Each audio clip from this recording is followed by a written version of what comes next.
Of the City Commission for Tuesday, June 13th, 2023 will come to order. Again, please join me in silencing your cell phones. Madam City Clerk, please call the roll. Mayor Cleveland. Here. Vice Mayor Hartman. Here. Commissioner Martin. Here. Commissioner McGurk. Here. Commissioner Preen. Here. Thank you. We'll have the invocation and pledge now. Please stand as Police Department Chaplain Sheila Turner delivers the invocation and remains standing for the Pledge of Allegiance. Please bow our heads and hearts. We thank you, Father, for allowing us to be here today one more time. We ask right now that you allow us to make right and good decisions for our great city of New Smyrna Beach. In Jesus' name we pray. Amen. And now, Dr. Lionel Long, President of Westside Community Partners, will lead us in the Pledge of Allegiance. I pledge allegiance to the flag of the United States of America and to the republic for which it stands, one nation, under God, indivisible, with liberty and justice for all. Please be seated.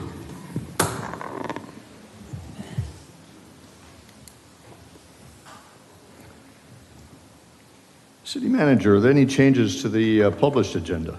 No changes, sir. Very good. And there are no announcements and presentations, so we'll proceed right along with the City Manager's report. Do you have a report, sir? Yes, sir. Thank you very much. You have my reports attached to the agenda. I just want to point out a few things in there. Tomorrow you have the Economic Development Summit at the Brannan Center, so assuming all the commission will be there present. The public participation at the last meeting, we had 8 public participants. 6 of them, they spoke about the support and objecting to county council efforts to eliminate the culture grants for next year. And as an effort, our mayor, Commissioner Martin, attended the county council meeting that was held on June the 5th in DeLand. And also Commissioner Preen has sent emails to all the county council in support of keeping the funds for the art. As a result of that, and also community members from the chamber and other businesses in New Smyrna have attended the county council meeting. And as a result, as you know, Mayor and Commissioner Martin attended the meeting, that the county council kept the funding for the art programs for Volusia County. So congratulations and thank you. 6 of them, they have asked about supporting this program. The other 2, one of them have asked for us to purchase 30 acres for an outdoor amphitheater to generate revenue from ticket sales and parking to make city self-sufficient and not reliant on county cultural grants. That was his suggestion. I would suggest if the commission wanted to consider that, we will put it as an agenda item for one of the next workshop. We could provide feasibility study if the commission is interested. Without objection? Okay, yes, please do that, Colin. So we will put that as an item on a workshop either in August or in December.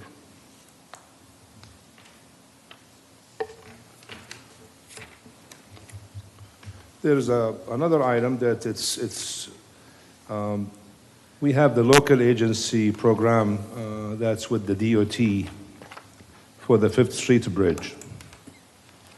They have provided a grant for us to build that bridge.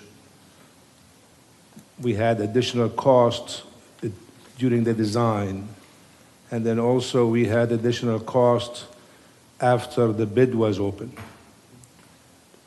Luckily and fortunately, DOT have supplied us with the additional funding. However, The CEI, which is the construction inspection, engineering inspection, that's something we have to pay for it.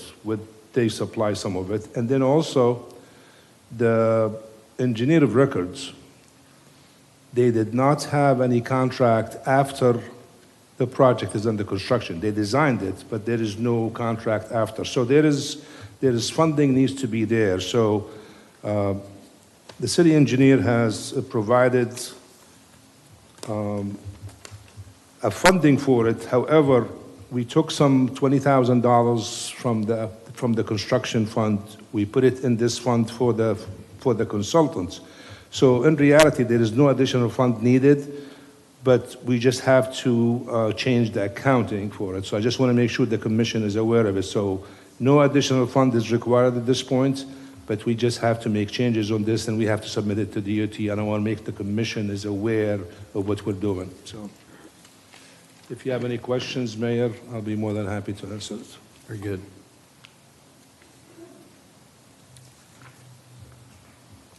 Would you like to go over any of the other Yes. items? I don't think we have any questions on that. It's an No, but I accounting, have- it's an I have- accounting, it's I an have- accounting issue, right? I have yes, sir. Okay, But I have a couple of updates for you too, as well as a couple of projects.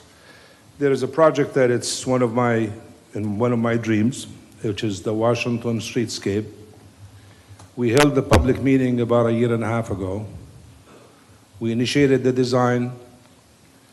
However, because the right-of-way is so narrow, and we wanted to put the electric underground from Riverside all the way to US 1.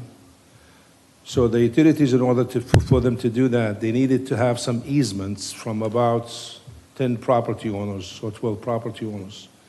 They have approached these property owners, and only probably half of them have agreed to provide easements. The easements are needed to place in the transformers. The other ones, they objected to the easement, so, which means the Utilities Commission had to go back and redesign the project.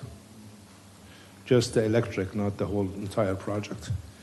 Talking to the Utilities Commission today, I got an update from them that they're expecting the design to be back to them next week for the electric, which means that will give us some speeding here on our side. We also have to deal with DOT on the connection from Washington to US 1. They have provided some comments for the city, and the city is responding to the comments. We have to respond to them by the 20th of this month. So I'm hoping that sometime, probably I would say the 3rd week of July or the 4th week of July, that we will have another public meeting to share with the residents our 60% plans, and then we could move forward from there. So that's the update on Washington. Also, on Turnbull Creek properties, our assistant city manager has put an RFP for appraisers. So we have selected appraisers. He given them to give us appraisals on 3 properties that we're interested to purchase through the Turnbull Creek project. So that's in the process as well. The concrete crushing testing, we have initiated the purchase order to the company. So they're trying to gather all their equipment and all their tools so they could give us a schedule for them to do the testing at that site. As I mentioned earlier during the CRA meeting, we will have the mini budget workshop on the 22nd, and that's just to discuss the personnel, capital equipment, and capital projects. And that's all I have, Mayor. Thank you very much. Thank you so much. Appreciate that, sir. Moving on to the consent agenda, a lengthy consent agenda. And for those of you that are not familiar with this protocol, these are relatively routine issues that each commissioner and myself are briefed on ahead of time, and they're viewed as routine, but we often have reasons to pull and have a deeper conversation. So if you're not familiar with consent agenda, that's how we do it. And I would invite any commissioner. Oh, gosh. I skipped over our favorite part.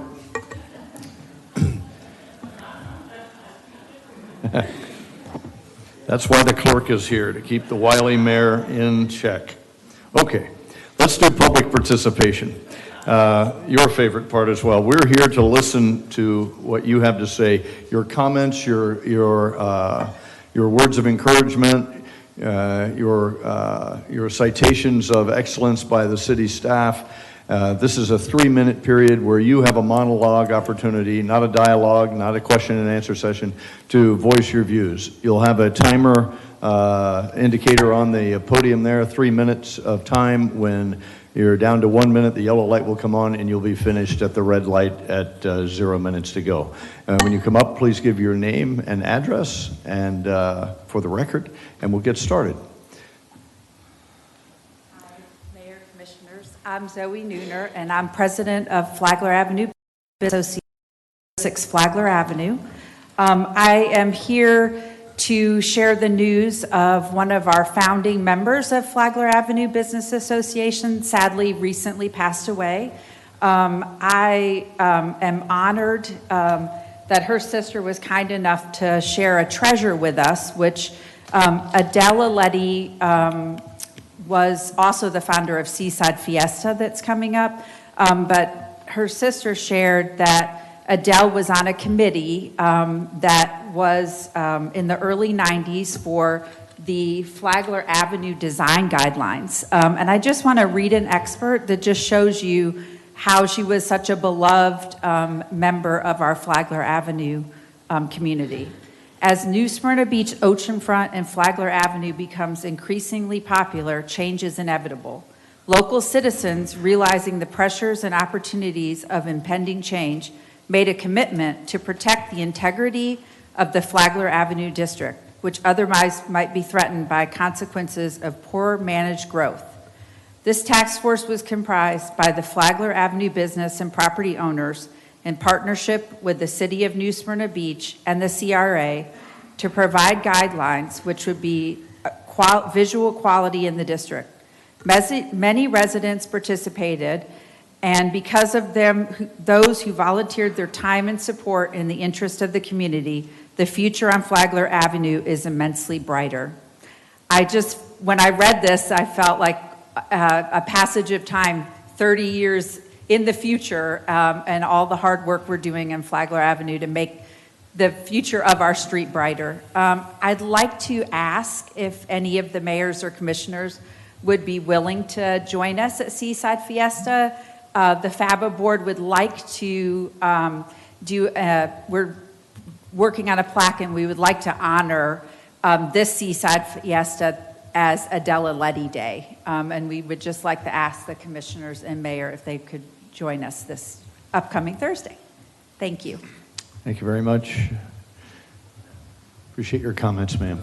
And Mayor, just, I think Mrs. Ellery was a CRA member as well. So. Yeah. Okay, well, we'll make the effort for sure. Yes, sir. Good evening. Craig Caswell, 1104 North Peninsula Avenue, New Smyrna Beach. And we go from Flagler Ave to Canal Street. Good evening, Mr. Mayor and esteemed commissioners. I'm here representing the Classic Cars on Canal, your new car show. As you may recall, we were here in January requesting approval of our permit to keep the car show tradition alive in New Smyrna Beach. As a reminder, we are not an official club. We are just a group of residents who love the legacy of the show and were willing to jump in to fill the void when the previous car club announced that they were departing our city. We didn't know what we didn't know, and that continues today because we're still learning. I wanted to give you a quick update on our event. Our first show was a frigid January Saturday of 38 degrees, and we still had about 40 cars show up. With the help of the social media, meetings with the Canal Street Business Historic District, and lots of grassroots outreach, that number has grown every month to over 100 cars. I don't know if anybody was there Saturday, but even in the heat, we had 85 cars. We've received great feedback and gratitude from the local residents, merchants, the participants, and the visitors for keeping the show on Canal Street. Everybody seems to be very happy. On a personal level, it's been incredibly gratifying to see how this event brings the community together and showcases our amazing town. I want to thank you all for your support. We've partnered closely with local business owners to ensure that we have their support as well, and the response has been resoundingly brilliant. We've reached out to Rob Salazar, your Director of Leisure Services team, to strategize on how we can ensure this marquee event continues on. Rob will be coming back to the Commission with his plans. We sincerely hope you will give his recommendations your approval so that the classic cars on Canal can continue to shine a light on our wonderful community. Thank you.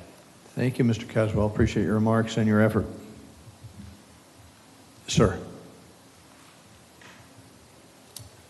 Good evening. My name is Steve Osterman. I live at 4 Riverwalk Drive here in New Smyrna Beach. To orient you, I live between the liquor store and the funeral home, and I hope that doesn't come across anybody in the wrong way. Send those to the city clerk.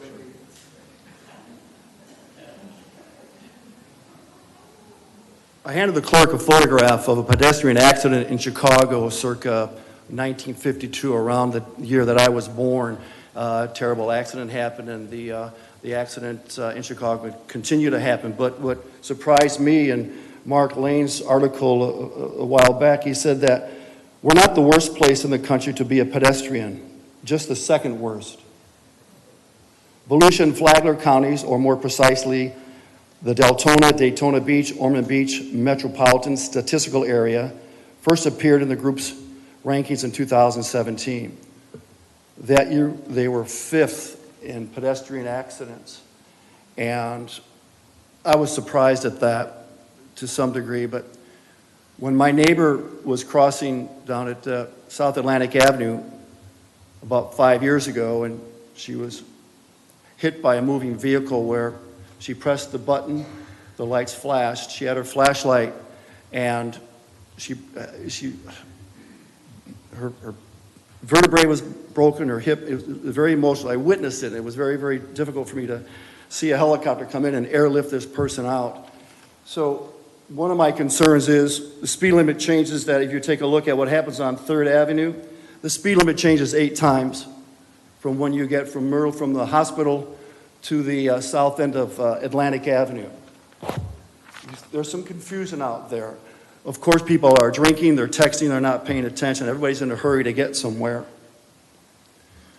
We need help from everybody, and I've got a couple of ideas that can make immediate sense to all of us, and that is in terms of notifying drivers as they come by all the signs that we have in town here, including the one at the fire department that's not been able to function properly in the last couple of years, to indicate that we're going to have a safety zone, a safety corridor. It's a national program that takes a lot of effort for someone like this commission and this community to vote an opportunity to reduce issues that are happening here. I'm running out of time, but I'll just indicate that the research I've done is through Complete Streets, Vision Zero, and Smart Growth in America, Dangerous by Design. Here's an example. Chase Bank and the Little Theater, there's a median there. There's a crosswalk there. There's a bush in the middle of that median that would prevent anybody from seeing that. That's the worst crosswalk. Nobody's ever going to stop there. Thank you. Thank you, sir. Appreciate your comments. Sir. Curtis Hodges, 620 South Riverside Drive. Mayor, Commissioners, I heard a rumor that one of our main people that's run this town for over 30 years, who's held this place together, could possibly be retiring next year.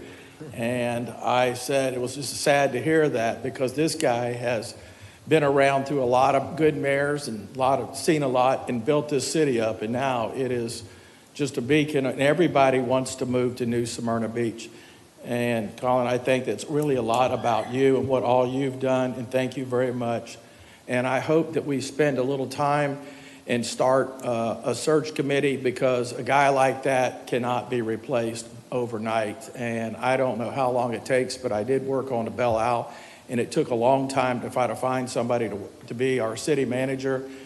And it will take a lot of time to get those shoes filled there. And thank you, sir, for all you've done for New Smyrna Beach. Thank you very much. Appreciate your comments, Mr. Hodges. Yes, ma'am.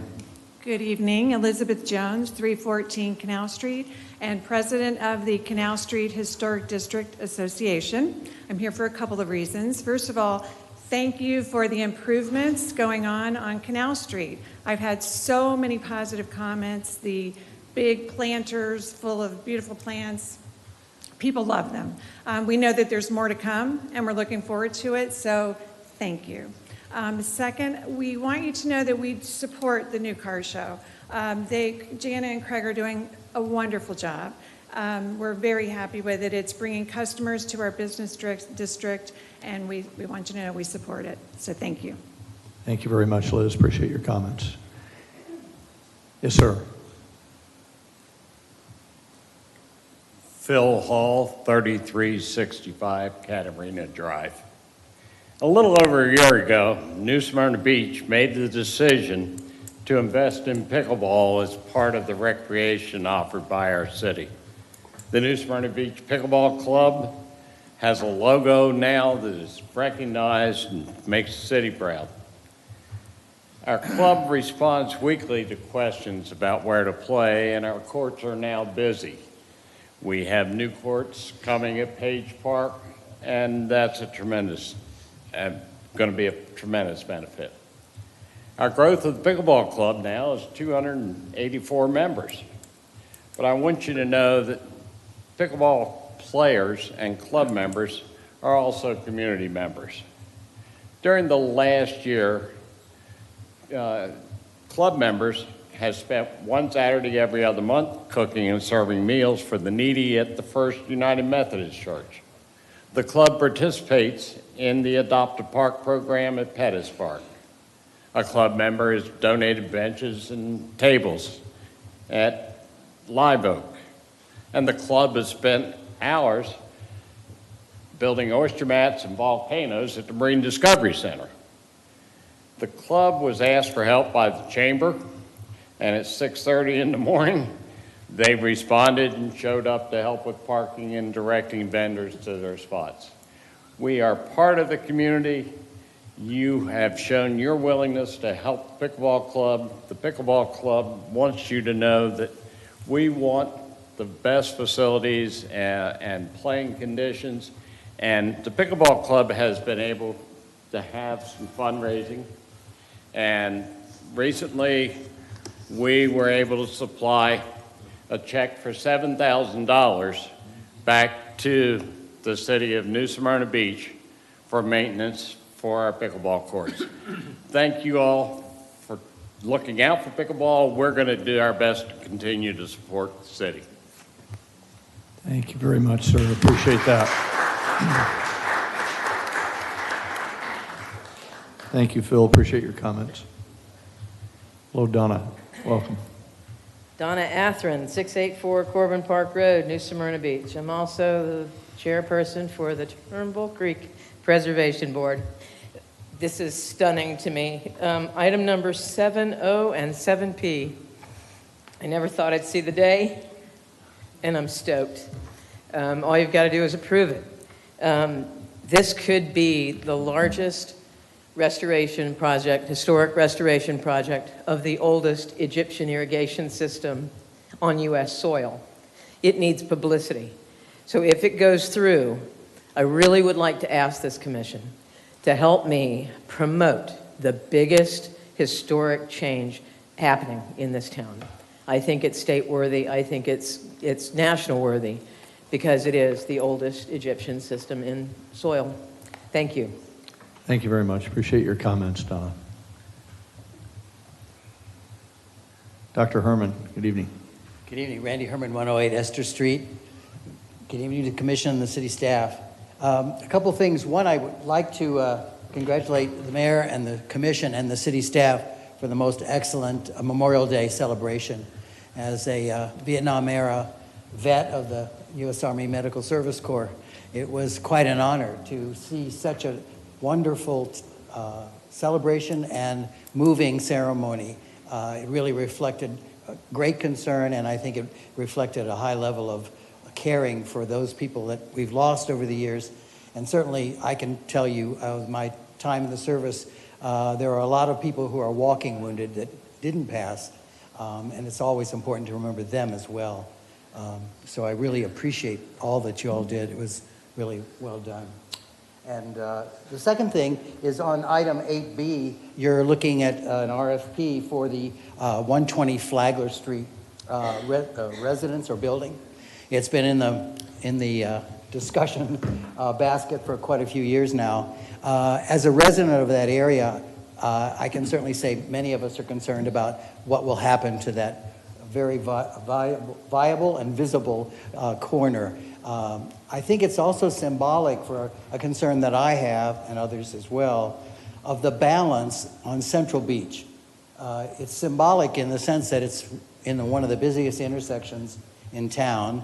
It's poorly situated for pedestrian crossing. It's often a site of traffic backup. It also fronts on residential as well as business. And I think the Central Beach is really struggling. It's a good thing, but it is a challenge. How do we keep a balance between residential and business? And I know we have a parking task force that's working on some of the issues, but things that are occurring in the Central Beach, and most of you who've been around know, there's been a lot of subdividing of lots, a lot of very large homes going up, much larger than the surrounding homes. There's issues of blocking wind, of blocking light, of ambient light. As a resident of the beach for many years, I have noticed that it is harder to see the stars at night. And that's because we're getting a lot more ambient light. So the changes are good and bad. So I hope as the city looks at this RFP and the people that come forward, that we think about all those considerations, how to balance residential, commercial, and have a persons or group that comes in that contributes to the growth and development of that very important intersection. Thank you. Thank you. Thank you for your comments, sir. Appreciate that. Ms. Caswell. Yes, good evening, Mayor and Commissioners. Jana Caswell, 1104 North Peninsula Avenue. Would like to comment that I certainly agree with the comments about the car show. I find the speaker to be handsome, brilliant, and very smart. So I support his efforts with the car show. But I also wanted to add, I was just reminded, and I had forgotten earlier, but the festivities or the ceremonies for Memorial Day, I found to be tremendously moving as well. And I wanted to comment and thank all of you as well as Rob and the Leisure Services team for putting together an event that was truly, truly moving, commemorative of what this community is all about, and in honor of the service members who did so much and are a reason that we are here today. So I just wanted to say thank you. Thank you for your comments, ma'am. Appreciate it.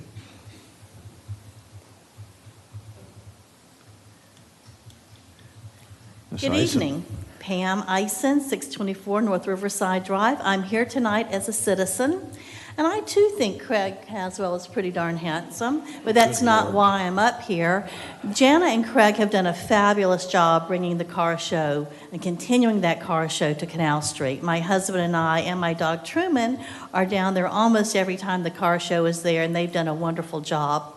Also from my neighborhood on the consent agenda, 7R, we have a conversation tonight about a music festival. Please pay attention to that one. It's going to be good, and it's going to be a tradition. Thank you.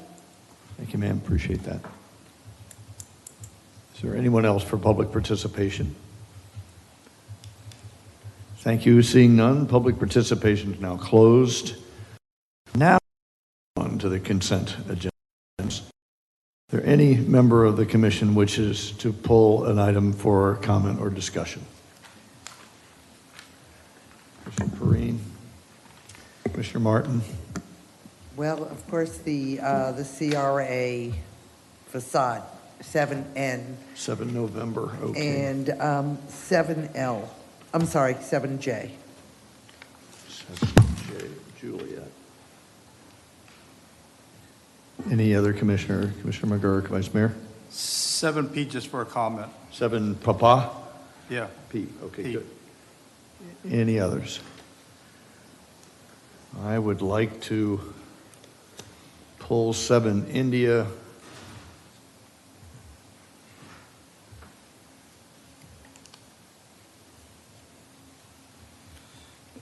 7 Kilo, 7 Lima, 7 Oscar and Papa, 7 Romeo. That said, may I have a motion, please, to approve 7A, B, C, D, E, F, G, H, M, and Q. Those are the items that seem to go through without anybody wanting to comment. I'll make that motion. Have a motion I'll second the motion. and a second. Madam City Clerk, please call the roll. Commissioner McGurk? Yes. Vice Mayor Hartman? Yes. Commissioner Martin? Yes. Commissioner Perine? Yes. Mayor Cleveland? Yes. Thank you. Okay, let's take up the first one, 7I, that's 7 India, the consideration to approve an award for the Rocco Park pier replacement to Rush Marine. I pulled that just for comment and a clarification. City Manager, maybe you can go over the selection of Rocco Park as opposed to other places which may be more popular, more in use, and I think you might have some enlightenment about how that funding comes around. Absolutely, Mayor. This Rocco Park Pier was damaged from the hurricanes in 2017. So since that time, we've been working with FEMA. FEMA's taken quite a bit of time to provide the funding and approve the type of repair and also the damage that happened from the hurricane. We have money in the budget already for this pier from that time. I think it's over $250,000. We couldn't put it out to bid at that time until the FEMA has official approval of the funding so we could move forward. So finally, they gave us the official approval. We put it out to bid, and the bid came out to be 400 and change, and Chad will probably give us the exact number. But the point here, Mayor, I want to make is that we had the funding there, number one. Number two, in the ARPA fund, we have assigned $500,000. We call it pier replacement. So we are taking the difference between what we have in the budget and what the actual bid amount, which is it's about $146,000 to make up the difference. Now, moving forward, the question is how this pier was selected over another pier that is more popular. Well, the damage that happened from the hurricane, the money that we received from FEMA, I think that's what made it move forward than the other ones. So hopefully that will answer your question. It helps you out, sure does. Chad? Yes, thank you. What questions may I answer about the Rocco Park Pier? The question, I had it, which was, how do we select that over the others? And I understand that FEMA funding is available for that. Is there funding available for, I think Due East has a pier, and there are many other piers around. Is that planned in the distant future or near future? That is actually in the immediate future. Right now, we're in the stages of going for proposals on, say, for 27th Avenue. We have worked through FEMA. FEMA has come out and inspected, so each one is in its stage. Each one had its own challenges, whether it should be repaired or completely replaced, for instance. So yes, it is currently in the works for all of them. Some of them are going to need a little bit more work with geotechnical as well, so yes. Wonderful. Thank you very much. Any questions by any other commissioner?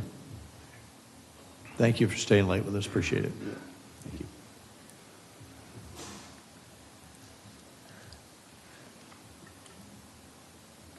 Point of order. Do we vote by each item as we go through now? I think okay. we should, yes. So a motion, please, to approve item 7 India. I make the motion to approve. And a motion. Second. And a second. Madam City Clerk, please call the roll. Commissioner Perine? Yes. Commissioner McGurk? Yes. Vice Mayor Hartman? Yes. Commissioner Martin? Yes. Mayor Cleveland? Yes. Thank you. Okay, and so now on to 7K, 7 Kilo, consider the approval of donation of one Pettico Patroller Electric Police mountain bike. I pulled that for clarity, and I believe, yes, go right ahead, sir. I think Consent Vice items. Mayor Hartman has 7B as in box. He wants to make a comment. Is that correct? 7 P is in Paul. P, Papa. Okay. But we do need to do 7J. 7J is next. Oh, okay, I didn't realize we pulled it, sorry. All right, let's do 7J, consider the approval of a change order to Vertigo Landscaping for the median landscape improvements. This is mainly for comment, just simply, I am concerned about spending money to improve the appearance of US 1 on one hand, and also spending or giving approvals to those businesses, special approvals to those businesses that do not correlate with enhancing the businesses on US 1. And I find this to be disingenuous. I find it to be, it just isn't making sense to me to spend money and functionally take it away at the same time. So spending the money, and particularly for the median landscaping improvements, when we know that's going to require additional maintenance, it's not once and done. So either we are dedicated to improving the entire quality against US 1, or we're giving up on it. Pick one. Any other comments from any other commissioner? Well, I Commissioner think McGurk? one is private and one's public. We, the city, are doing what we can on the public side. And we hopefully get a response from the private side, but as we all know, everybody's different, and unfortunately there are those that like to keep their property in disarray. And we do have measures for them to, landscaping requirements to get open when they do a new use or something that closes and reopens. So from the public side, at least we're doing our job. City manager, any enlightenment on this? It's a change order, right, to an existing contract? Well, it's not an existing contract. I guess it's, but I just want to make sure that this is not the maintenance contract. This is the construction contract. As Commissioner Martin has mentioned, we don't have control over the permitted use on US 1, and I think that's what her issue is. So allowing some of these businesses that do not reflect the type of landscaping or the type of image we want to have on US 1. So I think that's what the issue, if I understood it correctly. Well, as I use someplace else, Cartier does not move in next to Dollar Tree. Yeah. So unless if we make changes to the LDR, there is nothing we could do if somebody comes in for a business on US 1 that meet the criteria in the LDR. There's nothing we could do to stop it. But if you make the changes on the LDR as far as the usage, then it could be done. Just a question for Commissioner Martin. Is your point that the impact of where we place things may not coincide with a business, or is it more general than that? Well, I mean, it's not just the landscaping. We've been at this media landscaping for how many years? And it just frequently feels to me that we're throwing good money after bad. And I have a problem with that. And I don't feel like we have a good overall plan that we stick to. Special exceptions are not sticking to the plan. And we need to evolve, but we keep throwing obstacles in our own way. So that's my issue. I get it. Thank you. Colin, point of clarification. Was this about a forgotten item, irrigation or something like that, that should have been in there by the planning stages and was not? And without this, the investment would peril. Absolutely. I think it's two components. The first component is the connection for the water irrigation system. The connection, it shows it's in the median, and actually the connection is outside within the asphalt. And DOT would not allow you to make the connection unless you do the jack and bore. So that's one. The other one is there's no irrigation in part of the landscaping that was left out. So, but her issue is not that. Her issue is you are doing the improvement, you're making it look aesthetically pleasing, but then we allow businesses to go in that it does not go along with what we were trying to do. So that's what the issue is. Okay, any other comments or questions from the commission? Okay, we have a motion then, may I have a motion please, on item 7J? Move to approve. A motion to approve and a second. Madam City Clerk, please call the roll. Commissioner McGurk? Yes. Vice Mayor Hartman? Yes. Commissioner Martin? Yes. Commissioner Perine? Yes. Mayor Cleveland? Yes. Thank you. Okay, thank you. That motion carries. Now we'll move to 7K, which is consideration of the donation of one Petticoat Patroller electric police mountain bike. And just for the refresh, the police chief is in the room. So Chief Feldman, please refresh my memory here. We've had a total of 4. This will make the 4th bike. The first 2 bikes were donated anonymously. I believe Mr. McKenna came up and spoke about that anonymous donation. We've had a second one, a 3rd bike by the Flagler Tavern, and this is the 4th by an anonymous source. Was this fill you up, or have you got do you need more, et cetera? So, thank you, Mayor, Commission. Listen, this is a huge thing for the police department. I have been very transparent about our plans to build an additional proactive unit that will be full-time assigned to our business district. So this will go a long way to equipping them. We will never say no to additional bikes. My goal is to have 6 to 8 officers full-time down in especially during the summer months in that area. But we do have other priorities too that we're kind of balancing that with. Our goal now is we're going to move on to hopefully acquiring a side-by-side, something that is useful for both kind of the hardtop and the beach area right there at the Flagler approach. But absolutely, we would take another one. Okay. Excellent. Thank you very much. Appreciate that. Any questions, any other comments from any other commissioner? Very good. Can I have a motion then for item 7K, the approval of this donation? I'd like to make a motion to approve that donation. Thank you. A motion and a second. Madam City Clerk, please call the roll. Commissioner McGurk? Yes. Vice Mayor Hartman? Yes. Commissioner Martin? Yes. Commissioner Perine? Yes. Mayor Cleveland? Yes. Thank you. Great. Motion carries. Item 7L, 7 Lima.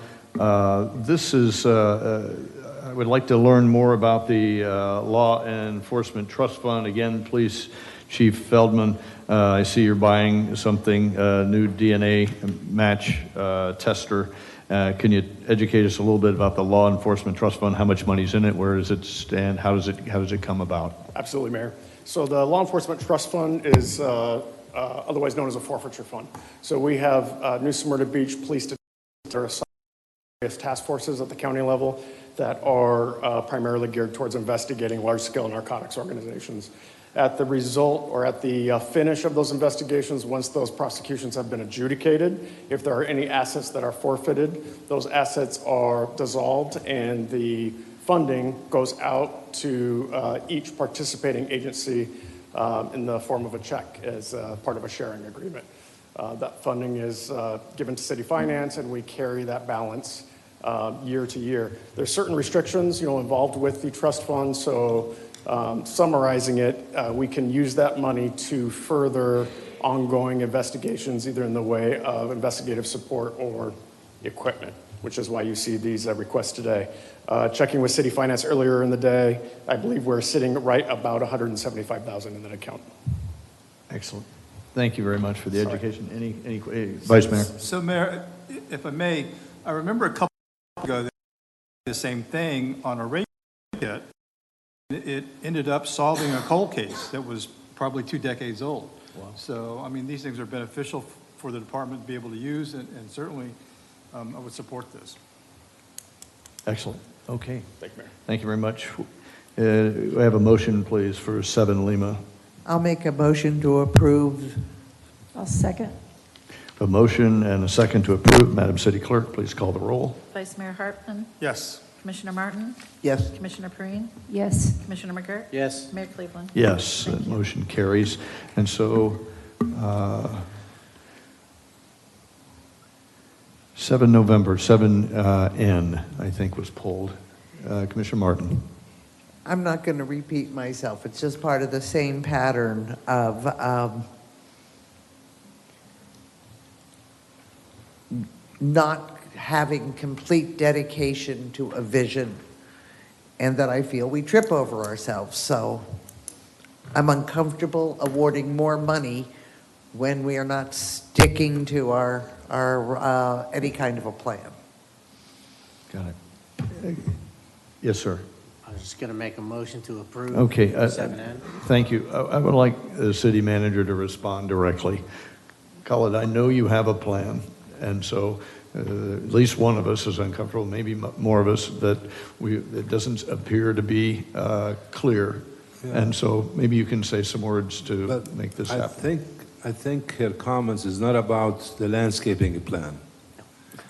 Her comments is about the plan for US 1 entirely, not the landscaping. But as far as the zoning, as far as the special exception, I think her issue is, to be clear, is the used car that we allowed on US 1. So if that's to be open. Am I correct? Well, that's Or one one of them. example. I don't want to blame any one thing on it. There's other Well, other as an ones. example, as an example. As an example only, yes. So again, we go back to our land development regulations. So, but her issue is not with the landscaping plan. It's her issue is with the plan for US 1 and what we do with US 1 in terms of businesses and other things. Yeah, okay, that helps. And I've heard Commissioner McGurk talk precipitously about what his vision as a merchant down there, what he sees as some of the things that need to happen and long overdue for happening, or things that will actually change the dynamic down there. And I stand in favor of that. There's a man who knows because he's there, and so I love the idea. I just don't know how to push the initiative forward. And if this is a step in the right direction, go Orchard Holdings, go, then I stand in favor of it. Well, I'll go ahead and And say Mayor, that. before you make if I may, just to make sure that $50,000, not 51,000. Yes, I'll state it clearly. Go ahead, sir. US 1 is a discussion we don't have to get into right now. Most new investment and reinvestment is a positive for US 1.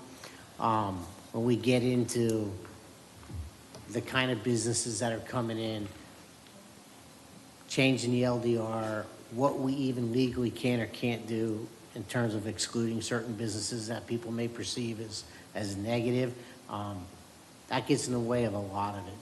But I will say that, and I'll address some of this during commission comments at the end, so we don't have to hold up the entire meeting, but there's certain and specific businesses or existing businesses that are the core of the problem down there along US 1 or along the corridor. So that would be the priority, is to get rid of those, and those we can do by incentives and through the CRA, which we discussed a little bit during the CRA meeting. So that would be the single most fundamental thing that we can do to change the trajectory of US 1. And, but generally, any new and reinvestment into US 1 is positive. And I'll just leave it at that now, and that's why I'm going to support this. Very good. Entertain a motion for item 7N, the consideration of approval for the city CRA large-scale commercial facade property improvement grant award of $50,000 to Orchard Holdings for an eligible commercial facade / property improvement project located at 720 South Dixie Freeway in New Smyrna. Move to approve. We have a motion Second. and a second. Madam City Clerk, please call the roll. Vice Mayor Hartman, Yes. Commissioner Martin, No. Commissioner Perine, Yes. Commissioner McGurk, Yes. Mayor Cleveland. Yes. Thank you. Motion is carried. And then there's item 7, Oscar 7O, which is consider the approval of a Trumbull Bay restoration, sediment removal, and piggyback agreement. I think I might have pulled that for emphasis. You heard Ms. Athen, Donna got up and talked about enthusiastically how important this issue is to her personally and for many residents and those of us who value the environment that provides. So this is a huge addition between the two of these, and a hallmark day for New Smyrna. I think you, Khalid, pioneered this to get it to the point where we got additional funding, and you made that happen. Do you have any comments about it? Well, I cannot just say by myself. I think there is other staff members that they were involved. So I want to make sure that the credit goes where it belongs. I was involved, other staff members were involved. But the bottom line is, Mayor, that there is 3 different canal sections that will get an attention. So one of them is the Turnbull Creek South, then you have the Turnbull Creek North, but then in the one in the middle, even though we submitted, but that was not approved by, we didn't get any grant for it. So the item 770, that would be the one in the middle. So I think that's a big step forward in terms of stormwater. We got the million and change from the state, and also I want to make sure that we thank Donna for her help and her support for getting the grant from the USDA. She is the one who has pointed the grant. She's the one who pushed the city staff to apply for it. So Donna, I don't know if you're still in there, but thank you. So that's where the credit belongs there, and we took it from there. But so that's the 3 sections. We will be doing the cleanup and the dredging for these 3 sections as well. So as far as piggybacking on the contract, it's something that we don't do normally, but when we have an item that it's either an emergency or we want to speed it up, that's when we do this type of purchasing. So that's not a normal process for us. That's outside the process. So I'm looking forward to do the dredging on these 3 canals, and I think that will help us. That is part of the recommendation, the report, which is coming to you on item 8C for the exposure analysis. So Very thank good. you. Appreciate that. Is there a motion to approve item 8, Oscar? I will make a motion to approve. I'll second that. A motion and a second to approve the Turnbull Creek Restoration Sediment Removal and Piggyback Agreement. Madam City Clerk, please call the roll. Commissioner Martin, Yes. Commissioner Perine, Yes. Commissioner McGurk, Yes. Vice Mayor Hartman. Yes. Mayor Cleveland. Yes. Thank you. Great, the motion carries. Item 7P is the considerations of acceptance of the USDA grant, an agreement to restore the Trumbull Bay Canal and authorize its execution. The comment I would make is that the timing is apropos.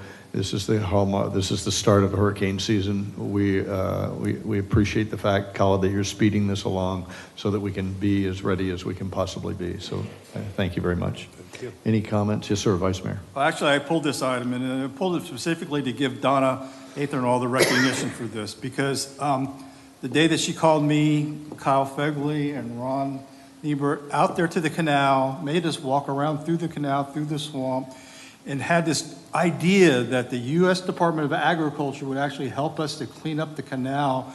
I think some of us thought maybe she was a little off that day. But, you know, this has been on her. This has been her project. This has been her passion for a number of years. And this is truly all done just because of what she has done. I don't know for a fact, but I'm sure she probably bugged the poor guy to death until he just finally agreed to give it so she would go away. So thank you, Donna, very much for all your passion about this and all the hard work that you did. I'll make a motion to approve 7P. I have a motion and a second. I'll second. There's a second. Do you have a No, discussion I item, was ma'am? just going to say I was probably in office in probably 5 days, and I had a email on my desk. This lady named Donna wanted to meet with me, and she had her photos out, and she showed me her passion, and I just want to thank you, Donna, for that. You waste zero time getting to all of us, and we love what you did. Thank you. I can second that. As a newly elected official, Donna came with her maps and charts and fantastically educational to the oldest, maybe the most prevalent irrigation system that we have had in North America. So with that as a map and an interesting overlay for another map from a foreign land, brought to mind that we have something uniquely special here that we needn't let go and lie fallow. And it was Andrew Turnbull, Dr. Turnbull, who said, I need to make lemonade out of lemons. He had a swampland, and we had to drain the swamp, and that's how the canal system got started. So well done, Donna. Your day has come. Thank you very much. I have a motion to approve item 7, Papa, please. I have a motion and a second. I just need to. Oh, you call do? the roll. Okay, very good. Call the roll then. Commissioner Martin? Yes?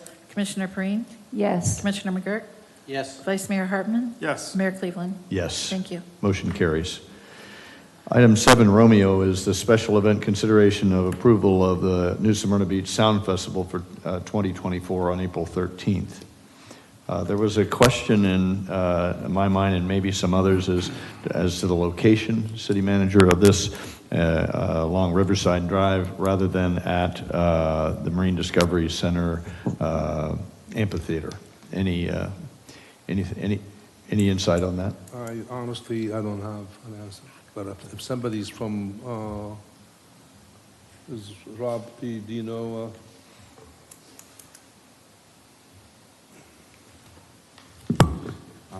Good evening, Commission.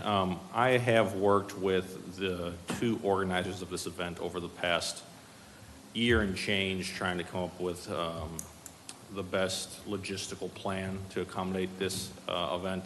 This initially started, as called, you'll recall, in Old Fort Park last year, and we went back and forth with the organizers on what's going to be best for the city regarding parking, regarding traffic control, PD, emergency access, stuff like that.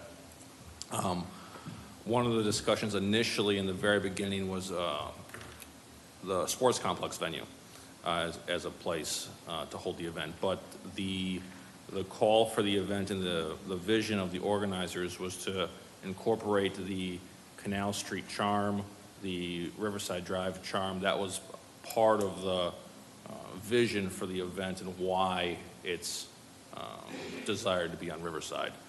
And Molly and Patty are actually here as well, if they can answer any questions that I may not be able to answer that you may have. Thank you. Thank you, Director Salazar. Any questions from any of the commission? Can I have a motion, please, to accept? I'll make a motion to accept the New Smyrna Beach Sound Festival 2024. Very good. I have a motion. I'll second that. And there's a second. Madam City Clerk, please call the roll. Commissioner Perine? Yes. Commissioner McGurk? Yes. Vice Mayor Hartman? Yes. Commissioner Martin? Yes. Mayor Cleveland? Yes. Thank you. Thank you very much. That completes the consent agenda. We'll move on to administrative items and new business. Item 8A is the approval of a memorandum of understanding for temporary outdoor kitchen. Would you please set this up, City Manager? Director Corbin. Thank you, Shane. Hello. Good evening, Mayor and Commissioners. I can get this to work.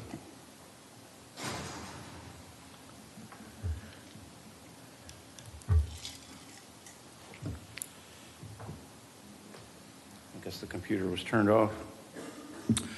It'll take a second for this to fire up, but I'll go ahead and get started. I believe you all are aware of the Ocean Breeze restaurant that had a fire electrical fire on April 14th. Apparently, the thatched roof caught fire and burned the restaurant completely down, including the kitchen. What the owner is proposing at this time is to supplement this kitchen with a temporary kitchen. It's actually a food trailer. They have put it on site. They've taken the wheels off of it, so it's no longer mobile. So it doesn't meet the definition of our mobile food dispensing units that are only allowed in certain zoning districts. And my presentation has disappeared. In addition, what they've asked to do is to put in a temporary deck so they can put seating on it. They need 151 seats in order to keep their liquor license. They have to serve a percentage of food along with any alcohol that they serve to keep the license in good standing. The proposal for the temporary kitchen is to not have it available for walk-up. So if pedestrians walking down Flagler Avenue, they wouldn't be able to just walk up and order something to eat. That actually have to come from the staff as if it was the internal kitchen where they would take the orders from the customers on the property and then go to the mobile unit, get the food, and deliver it to the patrons. They're currently over about 4 parking spaces. They've got a satellite parking lot next to Krabby's. That parking, along with their parking on site, has them overparked currently by our calculations of about 4 spaces. With the temporary deck and the mobile food kitchen that would go in, they would be short 3 spaces by our parking counts. If you apply the square footage of the building along with the seats that would be required for the patrons. If we were to do a new building somewhere and we'd applied the parking standards, that's where we would be. So I apologize, I did have a presentation. You've got images. You should have images in your packet for what they're proposing to do. And I believe there are representatives from Ocean Breeze here if you have any questions, and I'm available for any questions as well. Thank you. Do you want to go over any of the items on the screen? I've read them, and the commission has likely read them. I don't have it on mine for some reason. Pardon? No. I'm having technical issues. Oh, no worries. But if you've said your piece and you have no more to add, Yep. we can just start with any questions or comments. Just Commissioner a Martin. quick one. If you applied Flagler Avenue parking requirements to that address, would they still be short even 3? Actually, I'm not sure what the Flagler Oh, Avenue there's a parking parking requirements. overlay on much of Flagler that dramatically reduces the required parking. I don't believe we applied that one. So Okay. I'm just saying, I suspect, and Bob, you'll know what I'm talking about, right? Apologize, normally I'm in a shirt and tie, but it was a little warm today, so I went with a short sleeve shirt. So currently right now, the parking count that he's talking about, it includes the Flagler Avenue discount of 50%. So with the 50% parking, they currently have a few spots that they're over, but they'll be short a couple of spots because of the temporary seating, and then of course where the temporary kitchen will be placed. Okay, so, but functionally, they're in there. Yes. Thank you. And so the building department has the ability to approve these temporary uses and structures. However, this is a little strange. It's not a normal request. And so we've brought it to you for your consideration and hopefully your approval. Are there other questions by the commission? Vice Mayor. So with this picture that's on this presentation now, I have some concerns about it. We're showing their covered deck is going all the way out to the right, to the edge of the road. So it's also encompassing the right-of-way. Yet we do have a policy about outdoor seating where they have to maintain a 5-foot clearance for pedestrian walkway. That won't be accomplished with this. So, There's actually a zero setback in mixed use on Buenos Aires. So if they wanted to pull a building permit for this, the only thing that would be stopping them would be the reduction in their parking count. okay. So they don't have to maintain the 5 foot? No, that's right up to the property line. That's actually not in the public right of way. Okay. It's helpful. Anybody else? I have a couple. I'm concerned about in the MOU, paragraph 7, which is expiration. And this, I probably need legal help with this. It talks about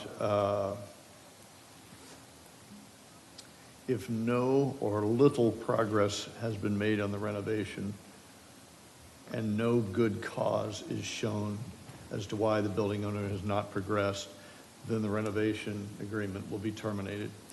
Can I understand some specificity behind little progress or no good cause, and who would adjudicate that or make that decision?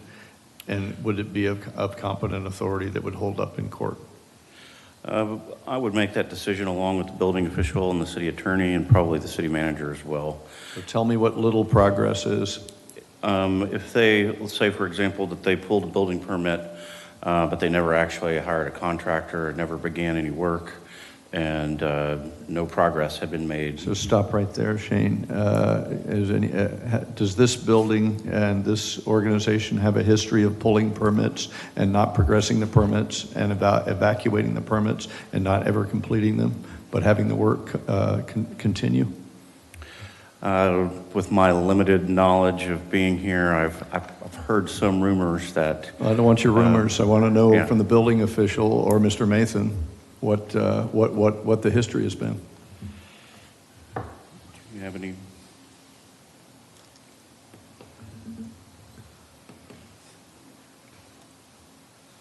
Well, as it comes to building permits, that's not my department, so Can't help for me it, to Bob. speak about building permits would be out of step with the building department's, they're privy, so. It's a key component, in my estimation, of the history of compliance. And if you don't know that, we should know that before it's my view that before this commission made a decision on that, they should understand what the history is. This is not a new business here on Flagler. That's a concern of mine. And so if you pulled their permit and said, you're done because you haven't demonstrated little progress, I'm assuming a suit would ensue and they would try to prove why they haven't made, to your satisfaction, progress. That's why I asked the definition of what little progress would be. I don't know, city attorney, if that's a legal term or how you would prove that. It would be in the building official's determination, so we'd have to have Gary here.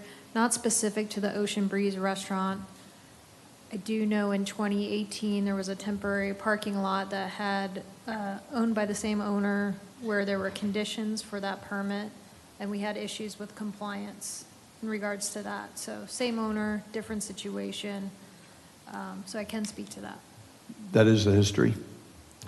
In regards to the temporary parking lot, Khalid may know some more about the actual construction of the Ocean Breeze restaurant because I do believe there may have been working without permits. Very good. City manager, you've been in the city for a long time and had engineering responsibilities. You likely know the past. I don't think, Mayor, there's an issue with completing or the completion of the permit. I don't think that's the issue there. I think there was some issues sometimes where they might do a work without a permit and get the permit after the fact. But as far as completing the actual work, I don't think there's an issue there. I think in this case, where they had a fire in the restaurant, they're trying to get back the restaurant back on, I think that's not an issue. And the issue is not to do any work without a permit and not to do any work outside this permit that we're trying to issue.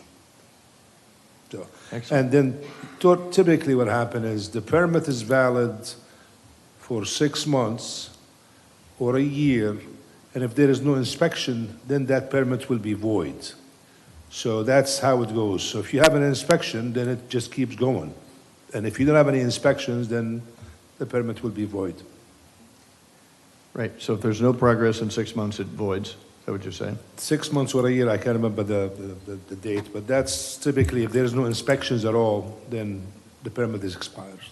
And you're comfortable with this? Yes, as long as we have the MOU and it's signed by us and them, and understand that they have to follow this MOU to the teeth, I have no issues with it. Okay, thank you. Any other questions? I did have one more other question. The satellite parking site is where? That's next to Krabby's, on the south side of Krabby's. Is that a maintained lot? Yes, I believe it is. I thought that was Krabby's parking. No. That's owned by Ocean Breeze. They use it. Okay. Commissioner McGurk? I'm going to go ahead and chime in on this. There's probably nobody in my time on the commission that has been before this commission with more problems in terms of doing things they shouldn't be doing or not doing things they should be doing. So I don't want to dance around this issue because whenever I talk about it, it is black and white. This guy's had a long history of this stuff. However, with that said, this MOU is for us, for the city. You got a business person who has been put out of business. He employs a lot of people. He's trying to get his business going. So I'm not going to look to the past. I'm going to look to the future. I'm going to support this MOU, and I hope that this person will move forward with as much integrity as he possibly can. And as I said, there's probably nobody in this town who I've experienced who has irritated our staff in our planning and building departments have had more headaches with than this guy. But the past is the past, and going forward, I'm going to go in with good faith to try to help a business person get back on their feet after an unfortunate fire.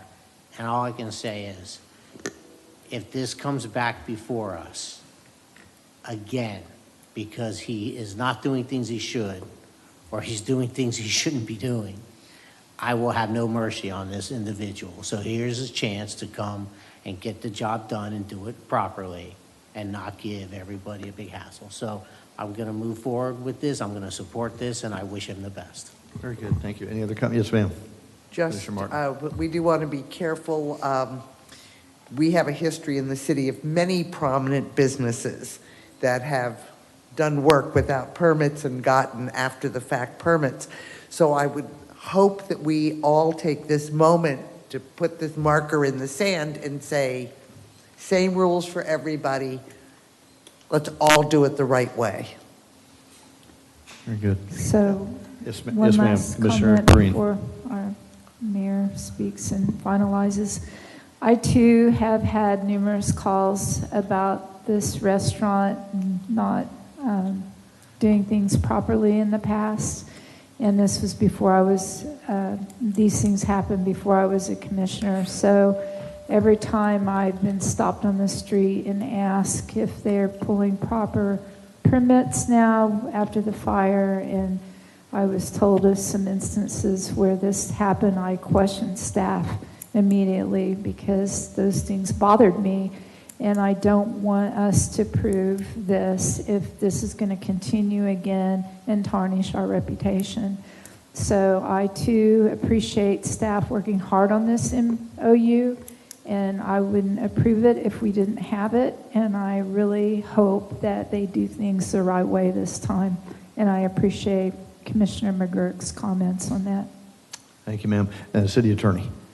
Yes, just one clarification. There was talk about entitlement or litigation. You are waiving the parking requirement, so this is a privilege to be able to do this plan. So there is no entitlement to this with all the additional aspects of the site plan. So there We're should be. foregoing 6 parking places on Flagler to do this, right? Correct. So Yeah. it's a privilege we're granting. Thank you. And just for the record, you're comfortable with the wording of the MOU? Yes. Thank you very much. Any other discussion? Madam City Clerk, I think we need a motion, please. Any member of the commission wish to make a motion about the approval of the temporary outside kitchen and seating for Ocean Breeze Tiki Bar at this time? I'll make a motion to approve the. A motion to approve. Is there a second? There's a second. City Clerk, please call the roll. Commissioner Martin? Yes. Commissioner Perine? Yes. Commissioner McGirt? Yes. Vice Mayor Hartman? No. Mayor Cleveland? No. Motion carries. Okay. Thank you very much, Director Corbin.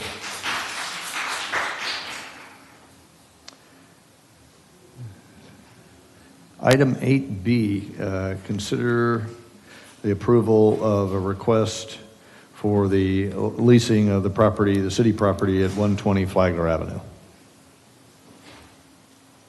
Good evening, Mayor and Commissioner. Most recent workshop session. Would you like me to hold? Just a second, yeah. Yes, sir. Please.